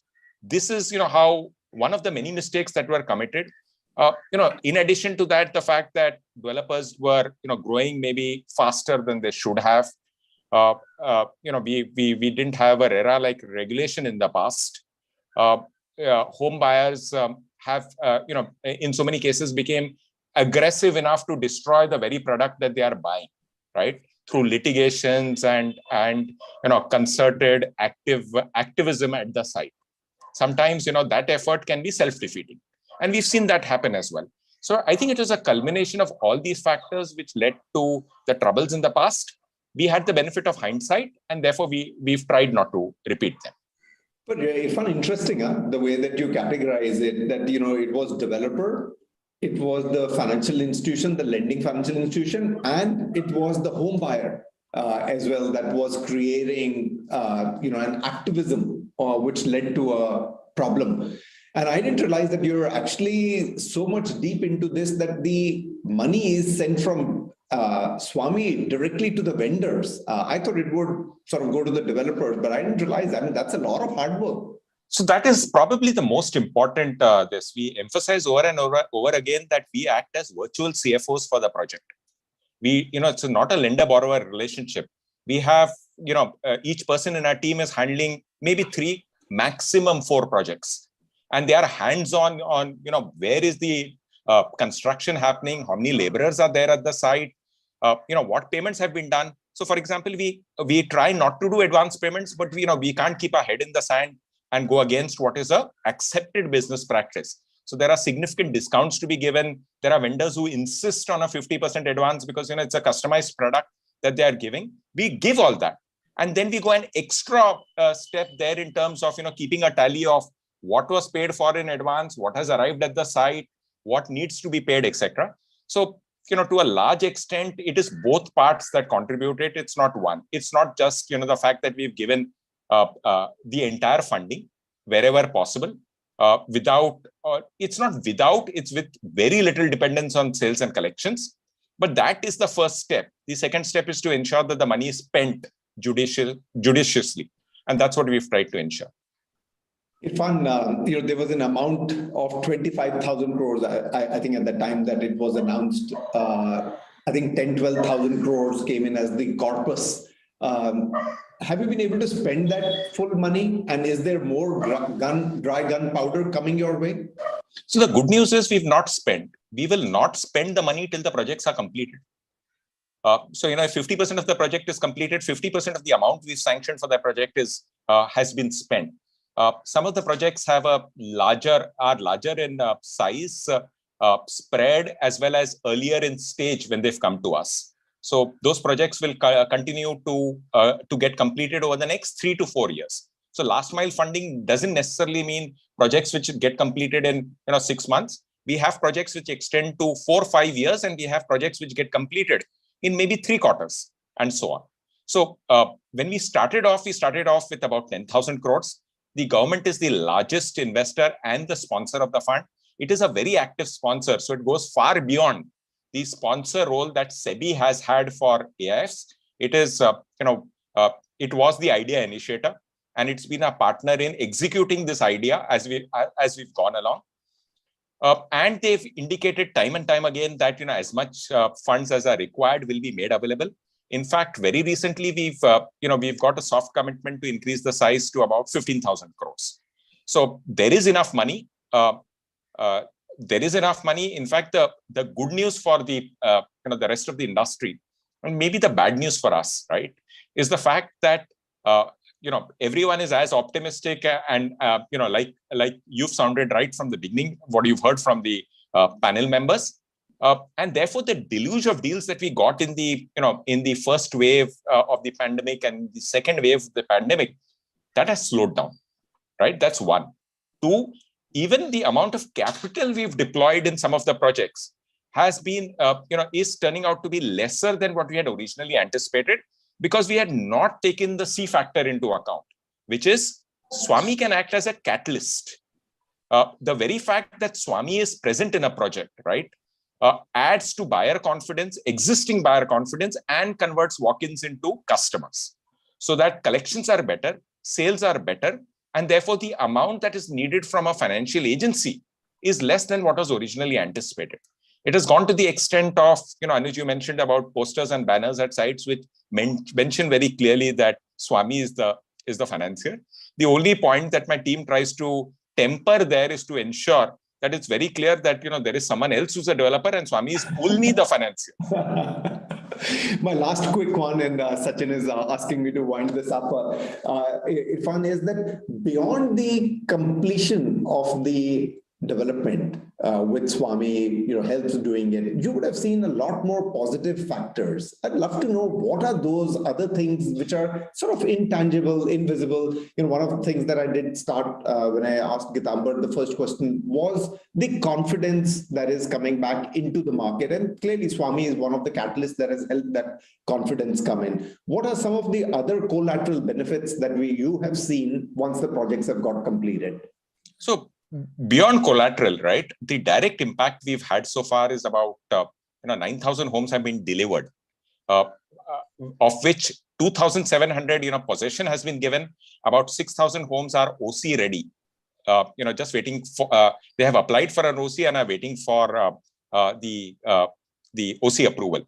Wow. We expect to deliver about 12,000 homes every year in the next 3 to 4 years. So that's the direct benefit. In terms of collateral benefit, construction sites, labor generation, our sites have the highest labor density, amongst most sites in that micro locality. So that's one big collateral benefit. The other is, developers with significant repute, developers who are going through stress in a particular project, right, and who could not start or develop other land banks and other projects because of the negativity that has come from a single project, right? They can now approach Swami, they can get that situation resolved, and that will give them significant, once that is resolved, it sets the engine rolling, the momentum begins, and they can launch other projects. I think another big benefit that has come from Swami is the fact that institutional funding was not, easily available to projects in tier 2 cities. Swami is now present in about 42 cities across the country. These include 7 metro cities. So large projects, good projects, stressed projects in some of these locations, who are, nobody's children in a manner of speaking, have now been funded by Swami. And Anuj, if I can just take a minute and tell you, you mentioned our score, right? 108, and we hope it's a big 100 and a 200 at some point in time. But let me just put a context to the 108 projects, which will complete about 63,000 homes that we finalized so far, right? That is more than what the rest of the industry has done in the last 2 years since we came into existence. Now, this is obviously caveated by the fact that data is not completely public. We've tried to estimate the data from 3 different IPCs, including your firm. And we've seen that, we've done as many deals as the rest of the PE industry has in the last 2 years. So that's been the extent of our, the effort that we've been able to successfully put in. And that's not a surprise. We are a distress fund. Distress was at its peak or at its bottom in this time. And therefore we did, what we did. Fantastic, Irfan. Well done. Great job. Thank you. Great job. And, India's first sovereign fund focused on real estate. So great to be able to see this kind of a success come through. Thank you very much. We've had a fantastic session. Lots of positivity. The industry does appear that it's moving towards maturity. It does look like the consolidation phase is almost coming to an end, and we're going to see a lot more positivity going forward. Hopefully the mistakes of the past, we're not going to make, those mistakes, maybe newer mistakes we will make, but at least those mistakes that we made in the past are not going to be there. Some, challenges that could come in, which is more on the cost and interest, but it does appear that the buyer is willing to absorb some of those incremental costs, and hence, that challenge can be negated. There could be more external challenges with what's going on between Russia and Ukraine. Pradeep, you mentioned about it, and that could flow into other things. But I like the way Mohit said is that the industry has now become quite immune to these challenges, and we are adept at taking on these challenges and maneuvering with the flexibility that we've been able to demonstrate during this COVID times. So thank you very much, Nirja. I'll hand it back to you for the final conclusion. Thank you very much, Anuj. This is my "I told you so" moment. Didn't I tell you that with Anuj Puri, we'll be covering a length and breadth of topics in such a short span? How much have we really done? So it's excellent. Very good session. Indeed, very engaging for audience as well. My thanks to Mr. Gitambar Anand, Mr. Jaishankar, Mr. Malhotra, Mr. Agarwal, and Mr. Kazi for so openly sharing your views with our audience. Last but not the least, once again, my moderator, Mr. Puri, for creating so well articulated storyboard to bring the best out of our speakers. I'm confident the delegates have immensely benefited from our deliberations. And while we take a break for some time, we reassemble again for our next session at 2:30, which is global investments in the India real estate market. So see you again. Thank you once again, everybody. Thank you very much. Thank you. Have a great weekend. Thank you. Thanks, Anuj. Thanks, Anuj. Thank you, everybody. Bye, everybody. Thank you, everyone.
Yes, ma'am.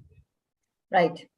So good afternoon, everybody. We gather once again for the final and the third panel discussion of today's Real Estate Summit, Global Investments in Indian Real Estate. Now, the morning two sessions you've been with us, and they were very fruitful, and I'm most confident that this one will be the icing on the cake. Traditionally, FICCI has laid high emphasis on creating knowledge repositories, and on an ongoing basis, we share them with the findings and the recommendations with the key policy makers and the industry. And today is one such day. I'm delighted to inform that FICCI, in partnership with Colliers, has prepared a report, Foreign Investments in Indian Real Estate, Turn a Corner page for year 2022. So it's as recent as you can get. And I request IT to please bring up the report for the release. Great. Now, this report basically outlines the new ways in which the global investors are approaching the Indian real estate market, and also emergence of new models of global investments in the sector. We will be sharing a link on the report in the chat box, and audience can download it from there. Also, it can be downloaded from a FICCI website. Moving back to the panel, we have a very distinguished panel, and it's my proud privilege to make the introductions. We have Mr. Chanakya Chakravarti, Managing Director, Growth Markets, Ivanhoe, Cambridge. Mr. Sharad Mittal, Executive Director and CEO, Motilal Oswal Real Estate Investments Advisors. And Mr. Balaji, Managing Director, Real Estate Access AMC Limited. The session will be moderated by Mr. Piyush Gupta, who's Managing Director, Capital Markets and Investment Services at Colliers. Now, Piyush brings with him over 19 years of industry experience with expertise in real estate investments, asset management, and exit strategy deployment, including business development. His current role is Client Acquisition Department, focusing on institutional relationships with Indian and global funds, sovereign funds, bank, NBFCs, AIFs, and capital market businesses. So with this, I would like to hand over the baton to Piyush to take the session forward. I'm sure Piyush will take care of the time that we have in hand. Over to you, Piyush. Thanks, Nirja. Thank you, FICCI, for organizing this and having me here. A very warm welcome to all our panelists, Chan, Sharad, Balaji, and the entire audience. We are in the first quarter of 2022, and while the economy is navigating through pandemic challenges, but we do face a lot of heat of geopolitical tensions around the world. However, the Indian real estate is kind of proven to be more resilient, with residential remaining buoyant in last 18 months, starting from the mid of pandemic. Industrial logistics is looking stronger, offices kind of coming back. Global investments continue to flow in office, industrial. We are seeing even credit, across sectors, including residential, coming back across the global investors. So it would be great to hear perspectives from our panelists across how the investments throughout the globe in Indian real estate with the changing business dynamics. Maybe Chan, I would request maybe you to get in here, and how do you see, from a very bird's eye view, from a global perspective, the view towards India on investments? Thank you, FICCI, for inviting me, and thanks, Piyush, for asking me that question. Look, I think every year there will be a new set of challenges. This year, last year it was the pandemic. This year it's started with Ukraine. Next year I don't know what it will be. So I think we have to take these challenges and move along. Overall, I think if I have to start and strike a note of optimism, we believe that, and our actions have corroborate that since last year, this is a decent vintage to enter India. A lot has changed in Indian real estate over the last 4 or 5 years. A lot of regulatory changes, not least RERA, GST, the new GST law, the IBC code, which has gone through its own challenges and changes. I think all of this indicates a formalization of the marketplace. And I'm not suggesting that it's already formalized, far from. but it's on the path to formalize. And I think that's a good indication for institutional investors like ourselves and others in the space. And this has also been marked by a vintage where interest rates were at a historical low, which obviously meant that growth was the focus. In fact, to my mind, I haven't seen the Indian Central Bank focus this much on growth for as long as I can recall. And I think that is a big refreshing change. Where we are not trying to control inflation and curtail growth, because unless there is growth, I mean, you can keep talking about inflation, but you're not really moving the economy along. I mean, this is a personal view. Obviously, I'm not advocating anything specific, but I think for a number of reasons that the Omicron wave has not been as severe, demand has come back. Both as like you referred to the residential sector, the for sale residential sector. I predict, and I'm willing to stick my neck out, I think the office sector is going to explode over the next 2-3 years. And I think this explosion will be accompanied by a massive amount of attrition. Yes, there will be changes to the workplace strategy in terms of hybrid, in terms of de-densification, a flight to quality. All of these are realities, and I think they're all welcome. Some maybe not as welcome, but it forces existing players and new players to adapt and change. And I think what we are also witnessing and will continue to witness more institutional capital come into the sector, which will force further change. I think today, we are already aware over the last 18 months, there's been a massive amount of consolidation in the developer space, in the financing space, and in the private equity manager space. I think everything has consolidated, and it looks very different to what it was pre-ILFS. Let's use that as a benchmark or watershed. And I think all of that, it points to, I would like to conclude that it's a positive, because the markets are getting cleaned out. The muck is being drained out. Not all of it has gone out. It will never go out, because that's the nature of an emerging market. But I think it gives us hope that the market is formalizing. The government is generally supportive of the sector.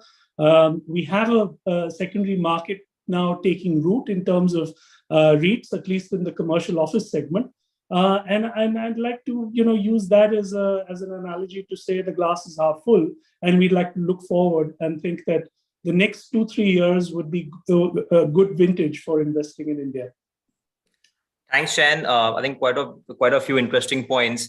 And if you just talk about even data, and you emphasized on reforms, are the FDI in real estate in last 5 years have almost trebled compared to the preceding 5 years post reforms.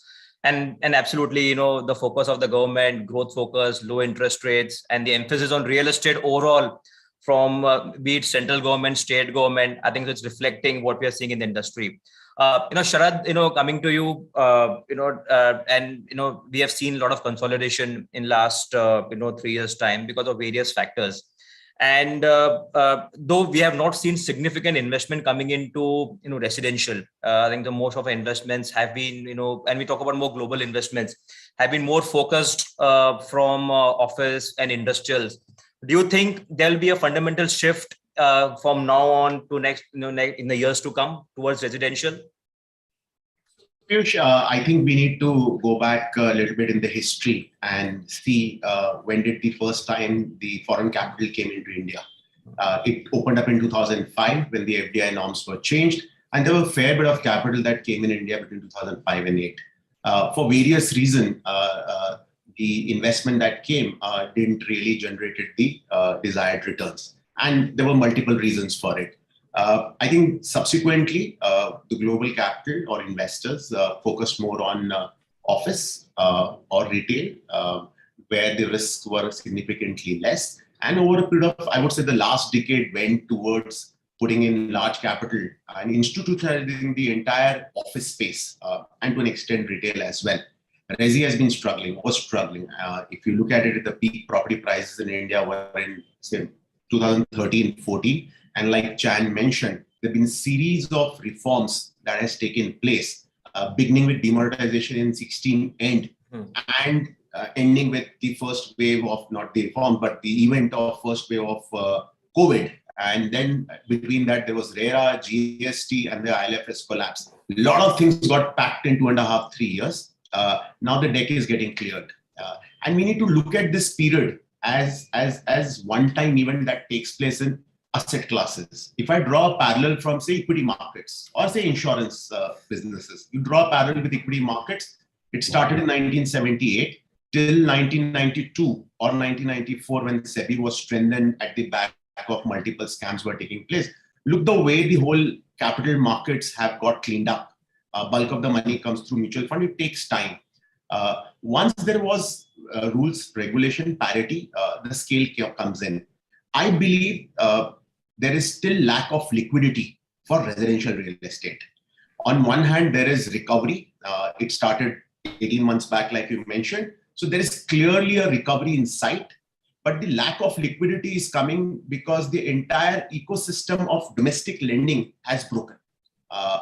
PSU banks, private banks, and NBFCs were the primary source of debt money for real estate developers. PSU banks have been on their own challenges for last 8-10 years. The private banks, there are 3-4 of them who continues to do, but the core was the NBFCs. And I think all ILFS collapse has kind of taken a beating on it. So I believe credit as a strategy will continue. Maybe the return expectation needs to get a little bit more moderated compared to what has people been trying to do in the last 5-7 years. I think global investors will start looking in. Maybe some more time before they really feel that now this is there.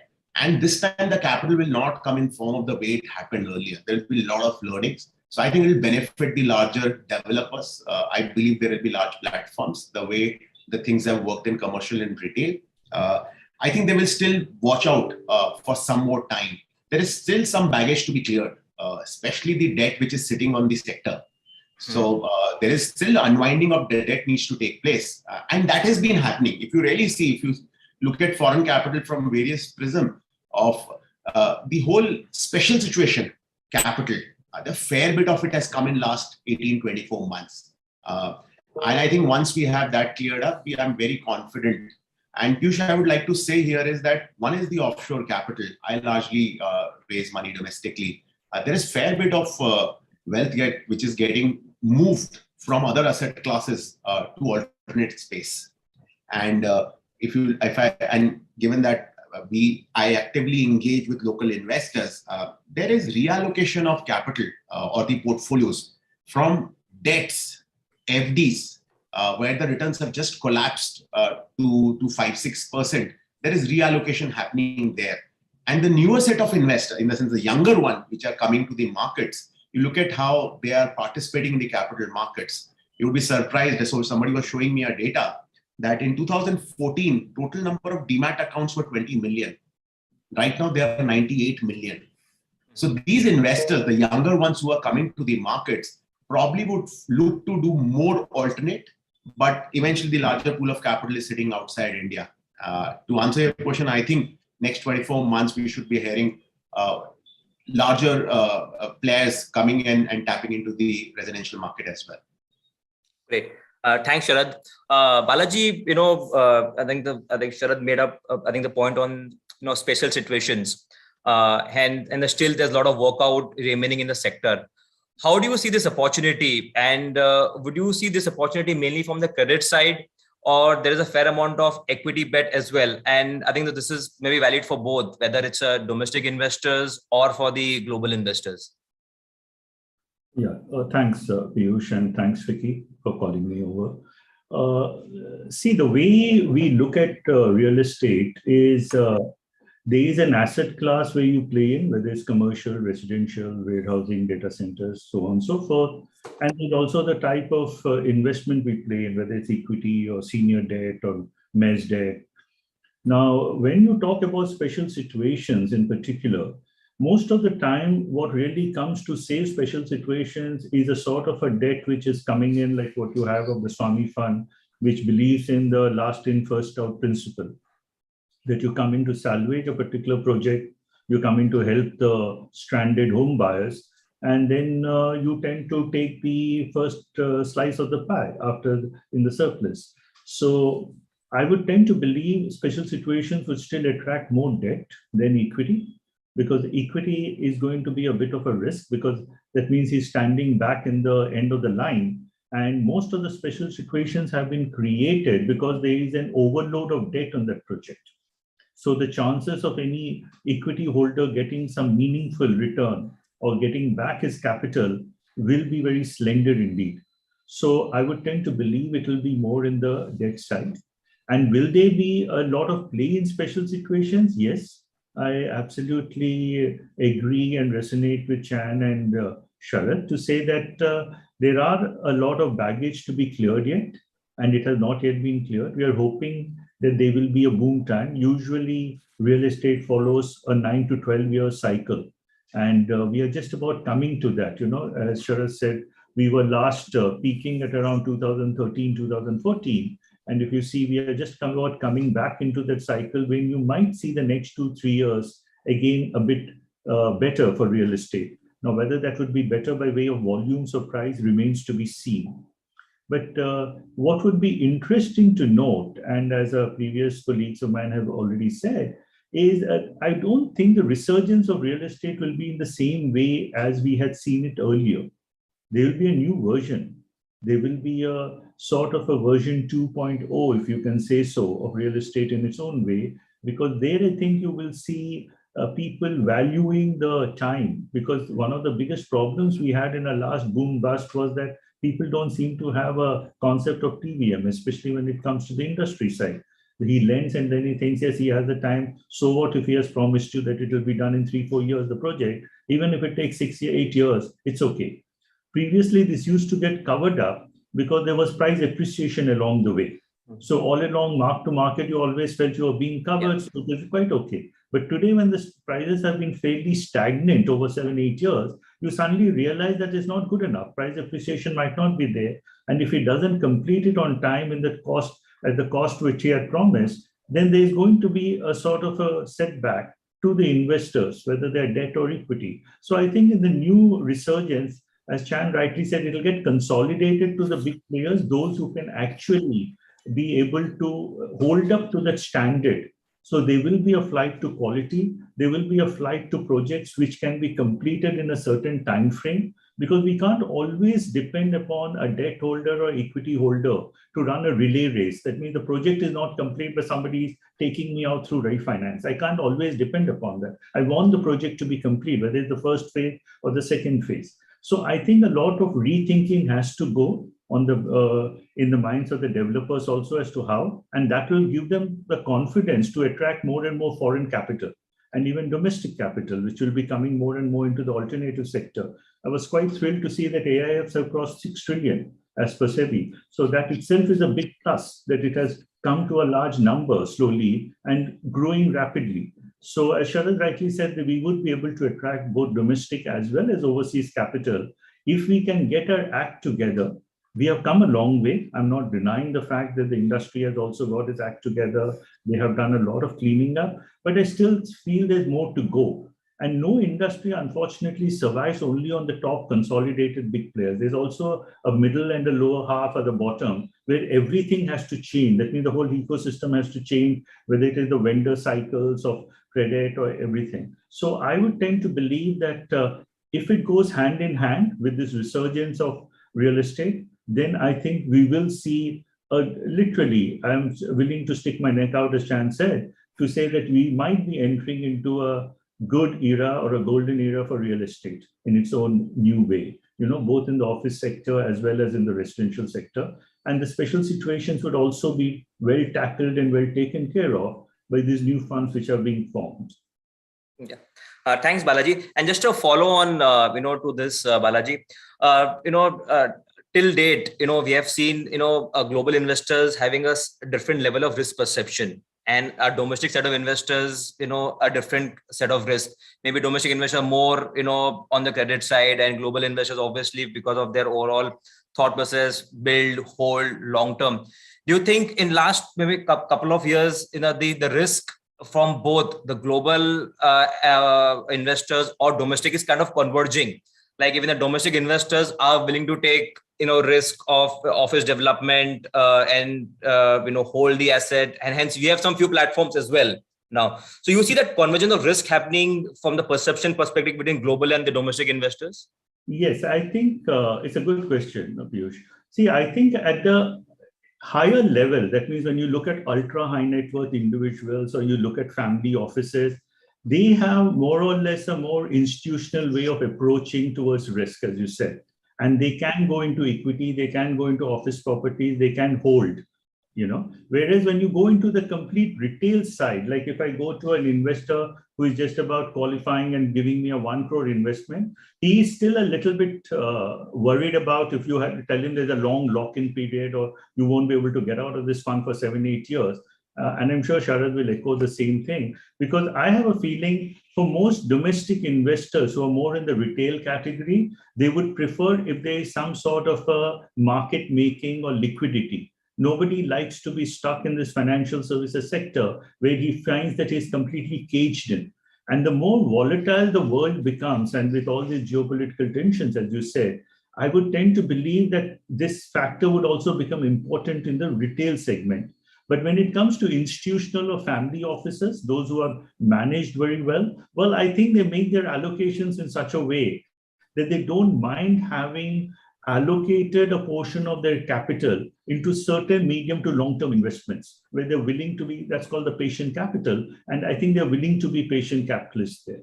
So I think it depends upon the profile of the investor.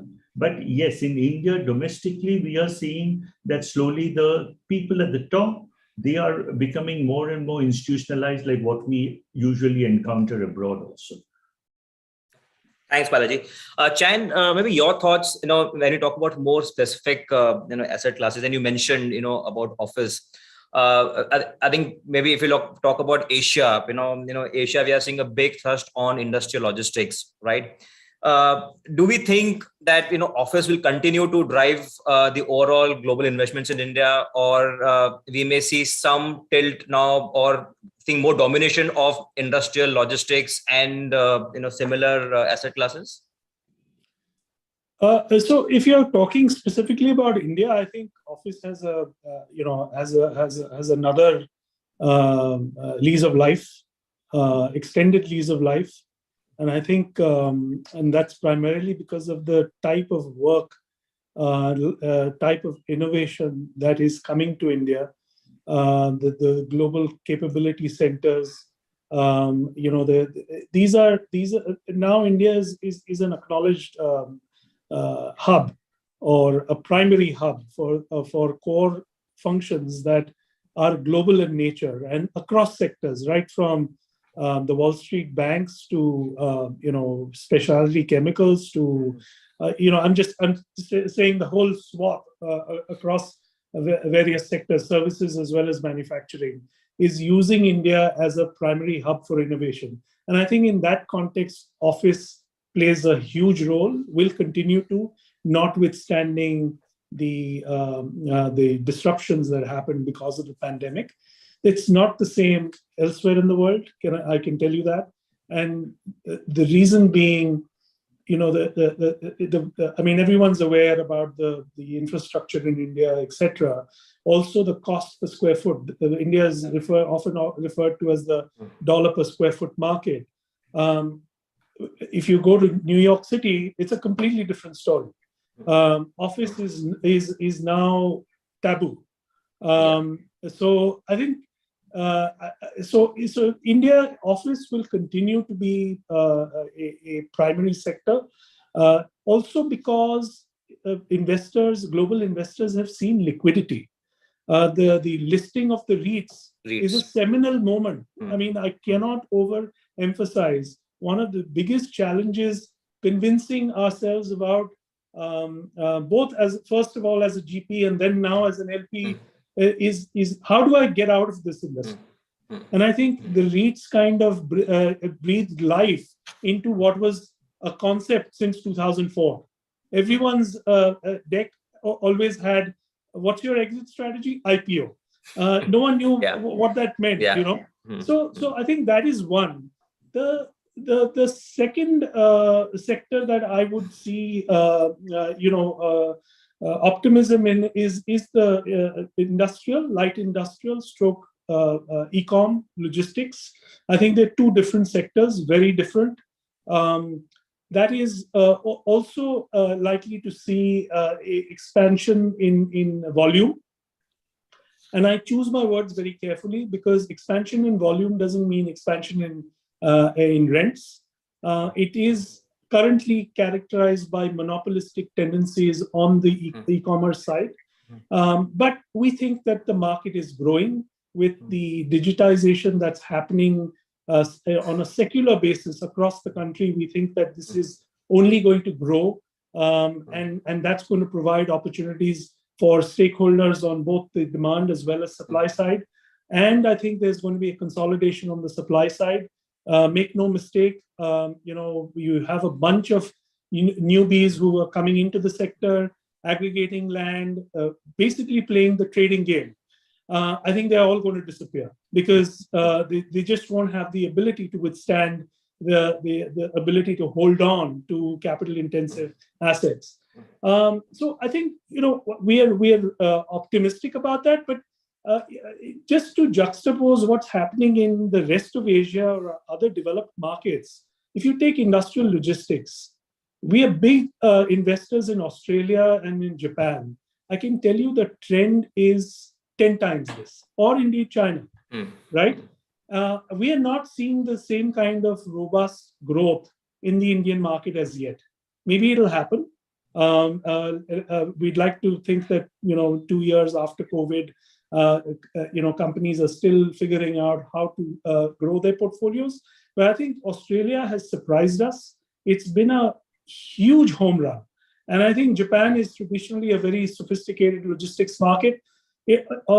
Again, talking about office in other geographies in Asia, I think Australia, again, is seeing a lot of innovative office concepts, be it timber, be it life sciences.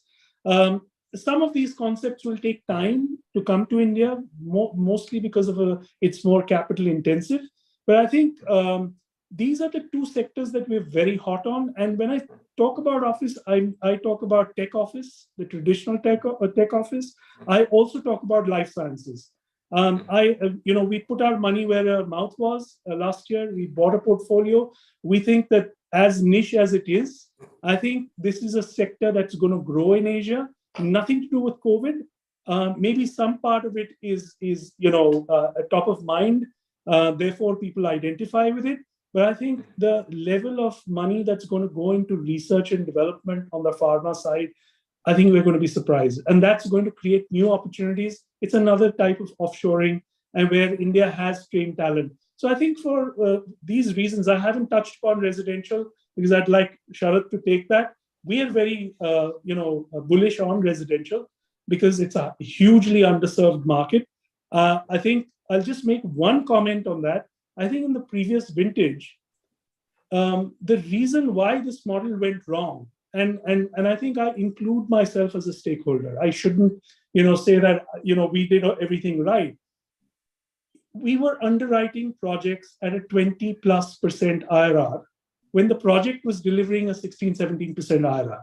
You cannot do that, right? And I just hope that we don't repeat similar mistakes. And the last thing I would say is, if your primary exit path is someone refinancing you, there's something wrong with your business model.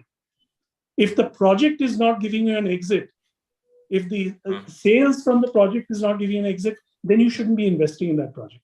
And I think that's where I'll leave my comments. Sure. Sharad, you want to... So I agree with what Jan is saying. I think there will be growth across the board. I would like to add retail also into that, or a neighborhood shopping kind of thing. But I would say, let me take on the residential. I think residential is entering into a phase where there will be a long-term sustainable volume-led growth.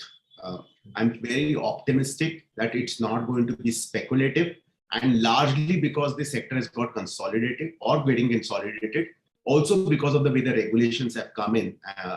So I feel that over the next 5, 7, 10 years, we would be, it will be more sustainable growth that we'll witness. As far as the opportunities in residential is concerned, I believe there is an opportunity across the capital stack. Of course, one starts with protecting the downsides and doing mezzanine, like Balaji said, mezzanine or a debt. But I think there's an opportunity to do a senior secured lending as well. When I look around, right now we have 63 live projects, residential projects across India which are going on. I see serious dearth of regular construction finance capital. You are largely left with 4 or 5 players. And those, these are largely the banks and a couple of NBFCs who have kind of now scaling up.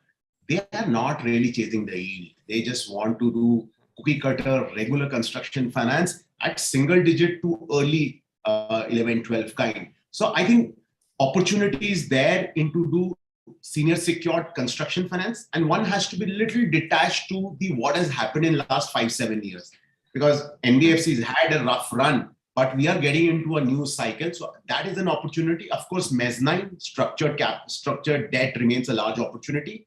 Equity will take some time. Till the time investors who are making risk-adjusted returns of mid-teens to late teens doing mezzanine structures. But eventually equity would also play a role. It has to be done a little differently than what probably have done in the past. More aligned structure, I would believe, more platforms or enterprise, it has to be slightly more long-term capital is also required. But Rezi, of course, but one has to also be cautious. There will be fair bit of developers who would probably find it difficult to reach to the finishing line. The consumer, I think both consumer and capital would ensure that only the fittest one reaches the finish line. We are also fairly optimistic. In fact, just before COVID, we were on a path to raise some money around that, and we parked it on the side, is small offices.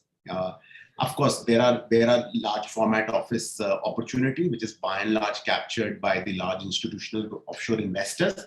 And like Chan is saying, it has come full cycle from 2010-11 till now, where in early stage greenfield, brownfield projects have been done, and they've got a natural exit through a REIT. We believe small offices is a space of an opportunity for somebody like us. It sits right in the middle. So local HNIs love buying commercial real estate for various reasons, but they love buying real estate. They finish off at say 100 odd crores kind of an opportunity size. And global large investors, I don't think so want to look at anything which is less than 50, 70 million. I think small offices is a strategy which we would pick up again. Warehousing is also something of interest. The maths at times for local investors tends to get a little difficult to stack up on a greenfield project. But I feel fairly optimistic across the board, Resi being the mainstay, plus office. I think I completely agree with Chan. I think as we get into more normalcy, you would see far more people. My office is completely packed. Everybody, it's not that just the employee wants to come back. Yeah. They want to come back to office and be with at the workplace. And I think this hybrid thing will also eventually will play some part. But I think the way the people were envisaging that because of the COVID, there will be complete shift. I think we will be in a process surprise the way things come back to normalcy very quickly. Yeah, and just Sharad, a follow on and to both, what Chan mentioned and what you also articulated. We are seeing exponential growth in office and as well as industrial, right? And if you compare India with other markets where we have seen maybe 10 times what possibly we have seen in India, and specifically on the warehousing logistics side. Now, if that also was to follow in India in next 3 to 5 years time, we will definitely see more penetration in tier 2 and tier 3 markets. Do you see from a residential perspective and also with now the entire hybrid flex office evolving, the emergence of now stronger tier 2 and tier 3 towns coming in, also Resi picking up demand there? I think, Piyush, this is still a thesis. This whole tier 2 thing. See, the only thesis for tier 2 to work is that there will be remote working at a large scale. I would like to believe that employers will expect employees to be in their base cities. And I would like to wait before, because otherwise in tier 2 cities, the migration or the service industry has not established. And we have seen that some of these tier 2 cities seemed very promising 15 years back also. They are absolutely at the same stage as far as the institutional investing is concerned. They have not moved up in the opportunity. I think the only new thing is this remote working. I would probably like to wait to see how, and this is largely IT. And this is also a fact that IT employees are still not back at work with a full force. So I would like to probably wait. And if this is for real, then we have a new set of opportunity that people might be working for their hometowns, and then they need all kind of services and infra to operate from there. But I'll be slightly cautious to jump into it right now. Sure. Balaji, so your thoughts on the asset classes and also on the emergence of tier 2 cities? See, asset classes, I'm quite bullish on most of the asset classes, and but I would like to add that I definitely feel that there will be a new version in each and every asset class. That means, as an investor, I think most of them would like to see things which are more short to medium term in nature. I don't think there will be first initially a rush for very long-term projects like major townships or mini townships or large housing complexes and things like that. I think people have got wise. So whether it's commercial, warehousing, logistics, data centers, call it what you want, I think people would like to see projects getting completed plus minus 4 or 5 years so that they can see certainly light at the end of the day, and definitely get all their money out of that particular project than to wait for any sort of refinancing to happen to bail them out. So I'm bullish on most of the sectors, and I do believe office might lead the way. And I'm also quite clear that residential, there will be a good buoyancy across all the types of income groups. So I don't think that would be a problem. But what would be a problem is to see opportunities which have that sort of professionalism in offering us those deals, which will give us that clear signal that people have changed their approach towards development and not spinning these long-term fairy tales and stories that, I'm going to make this whole city and there's this golf complex and stuff like that. So I would assume that this time around there would be far more sanity in all the deals. And also, I think there will be a lot of money we'll be able to attract if we move towards the ESG, the sustainability, the green buildings and the green financing. Because the world at large, and especially in the foreign investors, I see there's a huge interest in that, whether we are moving or not. And there was a recent report I saw where I saw that 30% of our grade A office stock is still is what would qualify maybe as ESG, and remaining 70% is out. And I think the future would belong to ESG, whether we like it or not. And people will start requesting that first in the commercial sector, and then slowly it might even seep into the others, where people will ask, do you have all the right measures and approaches in that project? So that is there. As far as tier 2 cities are concerned, I am slightly more optimistic, because I agree with Sharad that when we were optimistic 10, 15 years back and it didn't pan out, the one thing which didn't make it pan out was, our infrastructure was lagging. Today, I find that under this government, there's a lot of emphasis on infrastructure, on connectivity, both digital and physical, which can be a big game changer. If you see the resurgence of US after Second World War, the New Deal of Roosevelt was all about connecting and making those whole interstate highways. So it does make a lot of difference when cities start getting connected, and then cities along the way also start developing.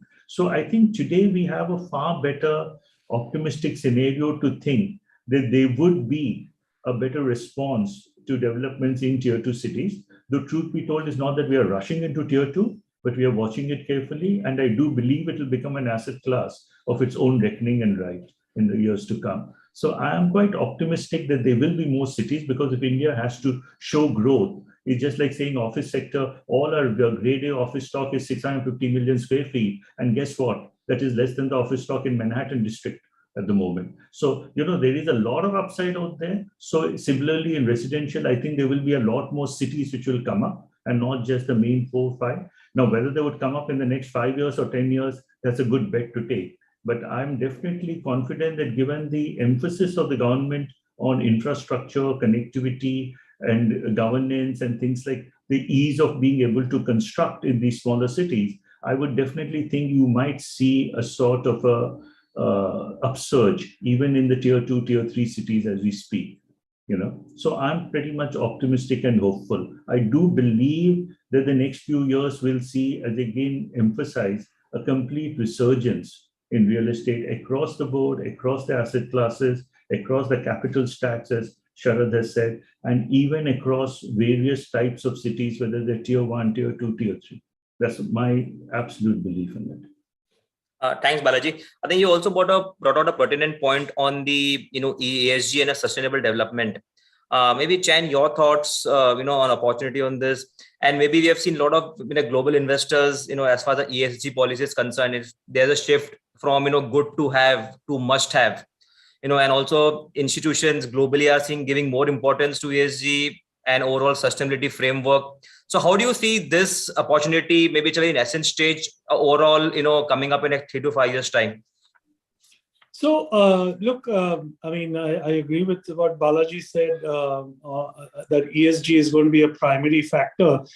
So the way we look at it is, this is not an opportunity, it's a mandate. You have to do it. It's not an optional feature. So what do I mean by that? My own compensation is now linked to the ESG performance in the portfolio I manage. So it's come down to that. We have now introduced, not in India as yet, but it won't be too long before we do. In one of our Asian new partnerships in Asia, we have introduced the concept of green promote, where the manager will be incentivized and disincentivized based on the ESG performance of the project that we have invested into. So as far as ESG is concerned, it's environment, which is the sustainability aspect, where India naturally is at a disadvantage. So anything that we do now, any new product, whether it's residential or office or warehousing, has to be, whether it's EDGE or LEED Gold or at a minimum or platinum compliant. That's a necessity. Otherwise, we will not invest. So that's as far as the E is concerned. The social, which is more around diversity, equity, inclusion. These are not buzzwords anymore. I can tell you that you're part of a global organization, and I'm sure this is something that's drilled into you guys as well every day. This is now become a, this is on the front page. And you have to treat people inclusively. You have to give equal opportunities. And, it's not just talking the talk, but walking the walk. At least 40% of the senior executives within Ivanhoe Cambridge are women. So that's how seriously we're taking this. Real estate in India, per se, has very few women in positions of power, which is very unfortunate. And I think, that needs to change. And it's changing to some extent, but, at the fringes. And I think you will see more and more as familiarity, increases. I think this concept and mandate increases. I think global investors, when they participate in ventures, they will force companies, developers and managers to actually implement that mandate. So you will see change faster than we think. And so I think governance is one aspect that, real estate in India has been at best variable, right? There's a lot of talk about governance, but whether it's consistent or not, the jury is still out. And I know this is going to be a controversial statement, but let's call a spade a spade. We all saw what happened, with the financial markets culminating with IL&FS. We all saw what happened in the NBFC marketplace. So I think, governance is something that, we have to show that we actually mean to be well governed. And that's going to come through actions. We judge our partners through their actions. And I think that's where global investors still feel hesitant about India because of the variable governance standards. Of course, it's not the same as it was in 2004, but it's still not the same as, say, developed Asia, which is, I would say, Singapore, Australia, Japan. And I think in that context, what the reforms that have been enacted over the last 3, 4, 5 years will go a long way. But at the end of the day, it's a culture. It's a culture to comply. If the compliance is not mandatory and is not self-regulated, you cannot enforce. And I think that's where the mindset, it's changing. And I can tell you it's changing. We work with a lot of partners directly and indirectly. And the Indian real estate market is formalizing, as I said upfront. But it's a subject matter that we want to trust, but we also want to verify. Yeah, and absolutely, Chen. And I think in the last 3-4 years' time, hopefully because of this consolidation, it's clearly separated men versus boys, from a developer perspective. Sharad, your thoughts, governance has been one of the most important factor, in the real estate, especially developers. And maybe there is some, resemblance now because of the consolidation, and there is transparency because of the reforms, whether it's RERA. What are the key, challenges which possibly you think for an investor, if at all there's an investor, sitting in anywhere else in the world to look at real estate in India? What are the 3 things which you think possibly will bother him to put capital in real estate? I think one is the past experience. There can be a lot of future-looking strategies and expectations. One is how's been the experience, and I'm not talking only about real estate. So I'm saying that the experience across the board, whether you look at, I happen to interact with people who are in VC world as well. That also coming like a full circle, coming into an early, these companies going for an IPO. So I think they would look India more positively what they were looking 15 years back on the overall experience of investing money into India. I think real estate specifically, because the governance by and large, and I'm talking about, I started doing 2001. From there, it has moved up significantly, but it's a journey. The overall business has significant interaction with a lot of external stakeholders, and unless until there is sweeping changes happens, and I must say they are happening. It will not happen overnight, but I think there could be concerns around that emerging market, regulatory, government approval facing business, and that could be true for some of the other businesses as well, which could be infra and the mining and all, so on and so forth. Would be a larger concern. There, they probably would have to look at India evolving over a period of time, is the second thing. And I think third is around the way the developer goes about doing their business. And it's not only about investors. Whenever I look at it how they deal with their consumers or their employees or their vendors. In fact, one of the key check for me is that how if he is not being too fair to his vendors and employees. Right now, maybe for contractual reasons, he will pay me. But how he behaves with everyone as a stakeholder, and that because there were no entry barriers in this business till the RERA came in, and developer used to be a negative equity in like 3 months' time till 2012-13. All kind of people came in. I think now things are getting consolidated.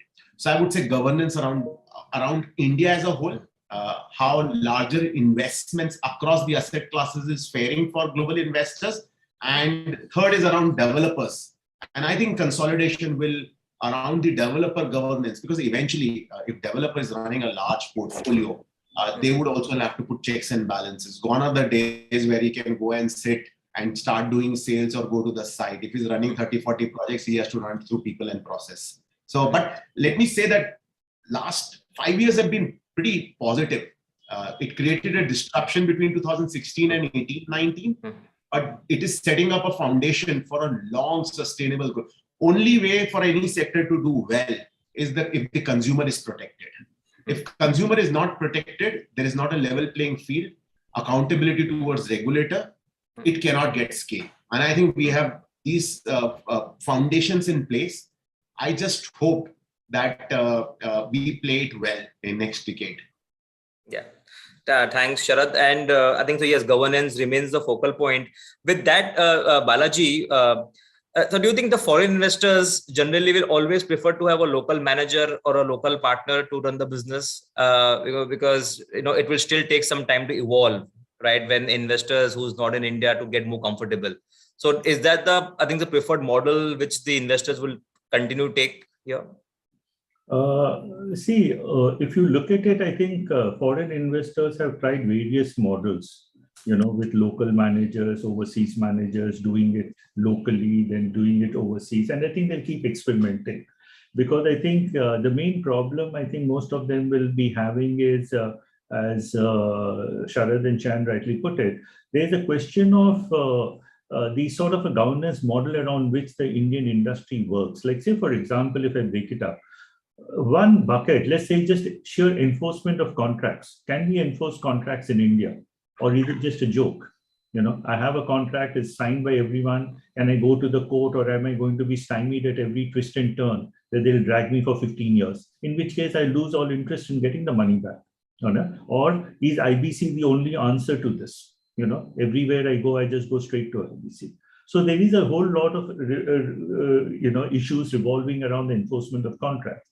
The second bucket is taxation. Will it keep changing? Because for any foreign investor, taxation is very important, global taxation. And if you keep fiddling around with it, then that's a major problem. I think, as Sharad said, over the last few years, I'm seeing that it has slowly been and steadily being, I think, more or less composed and more or less regulated in the right fashion. So today, we more or less know that what will be a stable tax regime coming up, and IFSC in Gujarat would also be a big booster for that. So I have a feeling whether it's taxation, enforcement of contracts, the regulator, as Sharad rightly said, that you have a regulator who protects the consumer so that he protects the project overall. So when you look at all these local issues, what I mean to say is, they would always feel there's a need for a local manager because he is far more conversant with local issue. My co-panelists have all been decades in this business. I have also been decades. I've been in real estate for the last 30 years. So there is a lot of experience which you gather over the years because of all the stumbling and the failings you have done. And we are all responsible for it. I'm not saying that we did it right and somebody else did it wrong. We have all done it wrong, but we have learned from it. So there is a lot of emphasis, one can say, to the advantage of having a local manager when you want to do these local operations. Till such time we come into that advanced state of the economy, advanced state of regulation, advanced state of enforcement of contracts, taxation rules, local dealing with local developers has become so easy, then yes, then maybe like in Australia or Japan or all other Asia Pac countries, you can have an overseas manager also being able to fly in and be able to deal with it.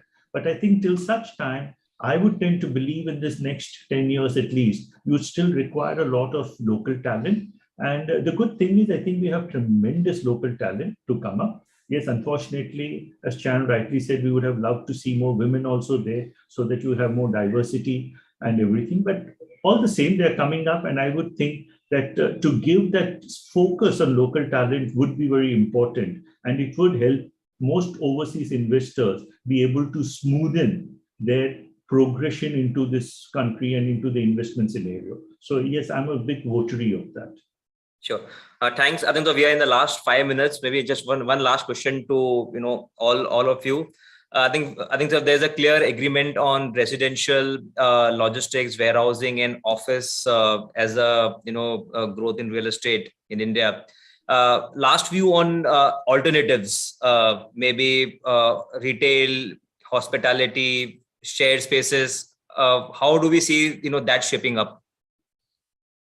Maybe Balaji, you can start, and then we can go to Sharad and Chan. See, Piyush, as I told you, I am bullish on everything. Believe me, I believe when we are going to grow as an economy and we are expecting to grow somewhere close to double digits, whether it's at 8%, 9%, whatever it is, consistently, we will see an explosion in retail, in hospitality, in shared office spaces, because this will grow in all dimensions. I don't see only growing in the office or only in resi. It will grow across asset classes, it will grow across all the tier 2 cities. But as I said, the emphasis on is it going to be delivered, not things which are there only on paper and on brochures, but things which actually get done on the ground. So I tend to believe that the main testing filter for this would be to see, can this project really see the light at the end of the day? And if it can, I think it will grow. So I'm bullish across the sectors, across all the segments, and across all the asset classes, frankly. Sharad? I would tend to agree. So the larger pieces we covered, which is residential and commercial, and of course, warehousing has a structural growth ahead of it. Other than that, I think retail and that also, I would say there is some similarity. I see the way the commercial real estate got institutionally owned and governance being put into place. Some bit of that has playing out in retail as well. Of course, there are not too many players who are doing it, but I think retail would go that path. Other than that, the co-working, co-living, student housing, and some of these things, I think those model, of course, there's an opportunity, but those model needs to be proven more. Unfortunately, COVID has eaten up last 2 years very significant into early stage of there as an asset class. But I would agree with Balaji.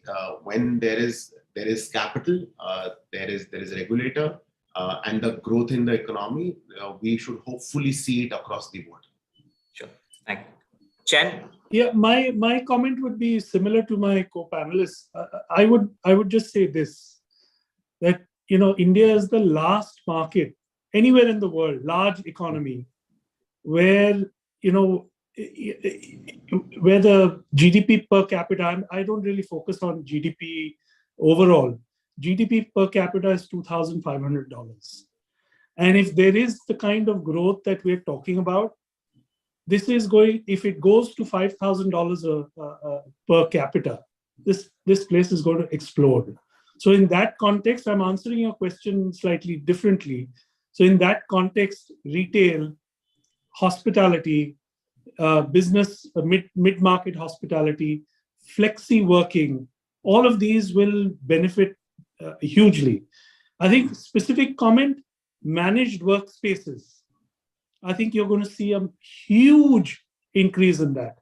And managed enterprise workspaces, where large global and domestic companies, basically, including public sector companies, I'm not excluding them, they're going to say, you are my managed service provider, you go and give me an office space, I just want to come in and plug and play, I'll give you a check at the end of the month. And I'm telling you that's going to increase. So those are my comments in summary.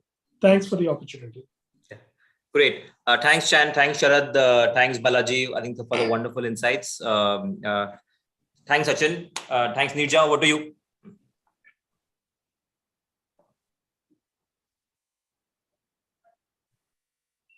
Yeah, thank you. So, with this, we actually come to an end of conference today. Thank you all the speakers, and thank you for such an informative and engaging discussion. I would like to thank all the delegates for taking out their time to join us today. So, thank you all, and looking forward to more engagements in near future. Thank you, everyone. Thank you, Piyush. Thanks. Thank you. Thanks, Nija. Thanks, Shirley. Thank you. Thank you.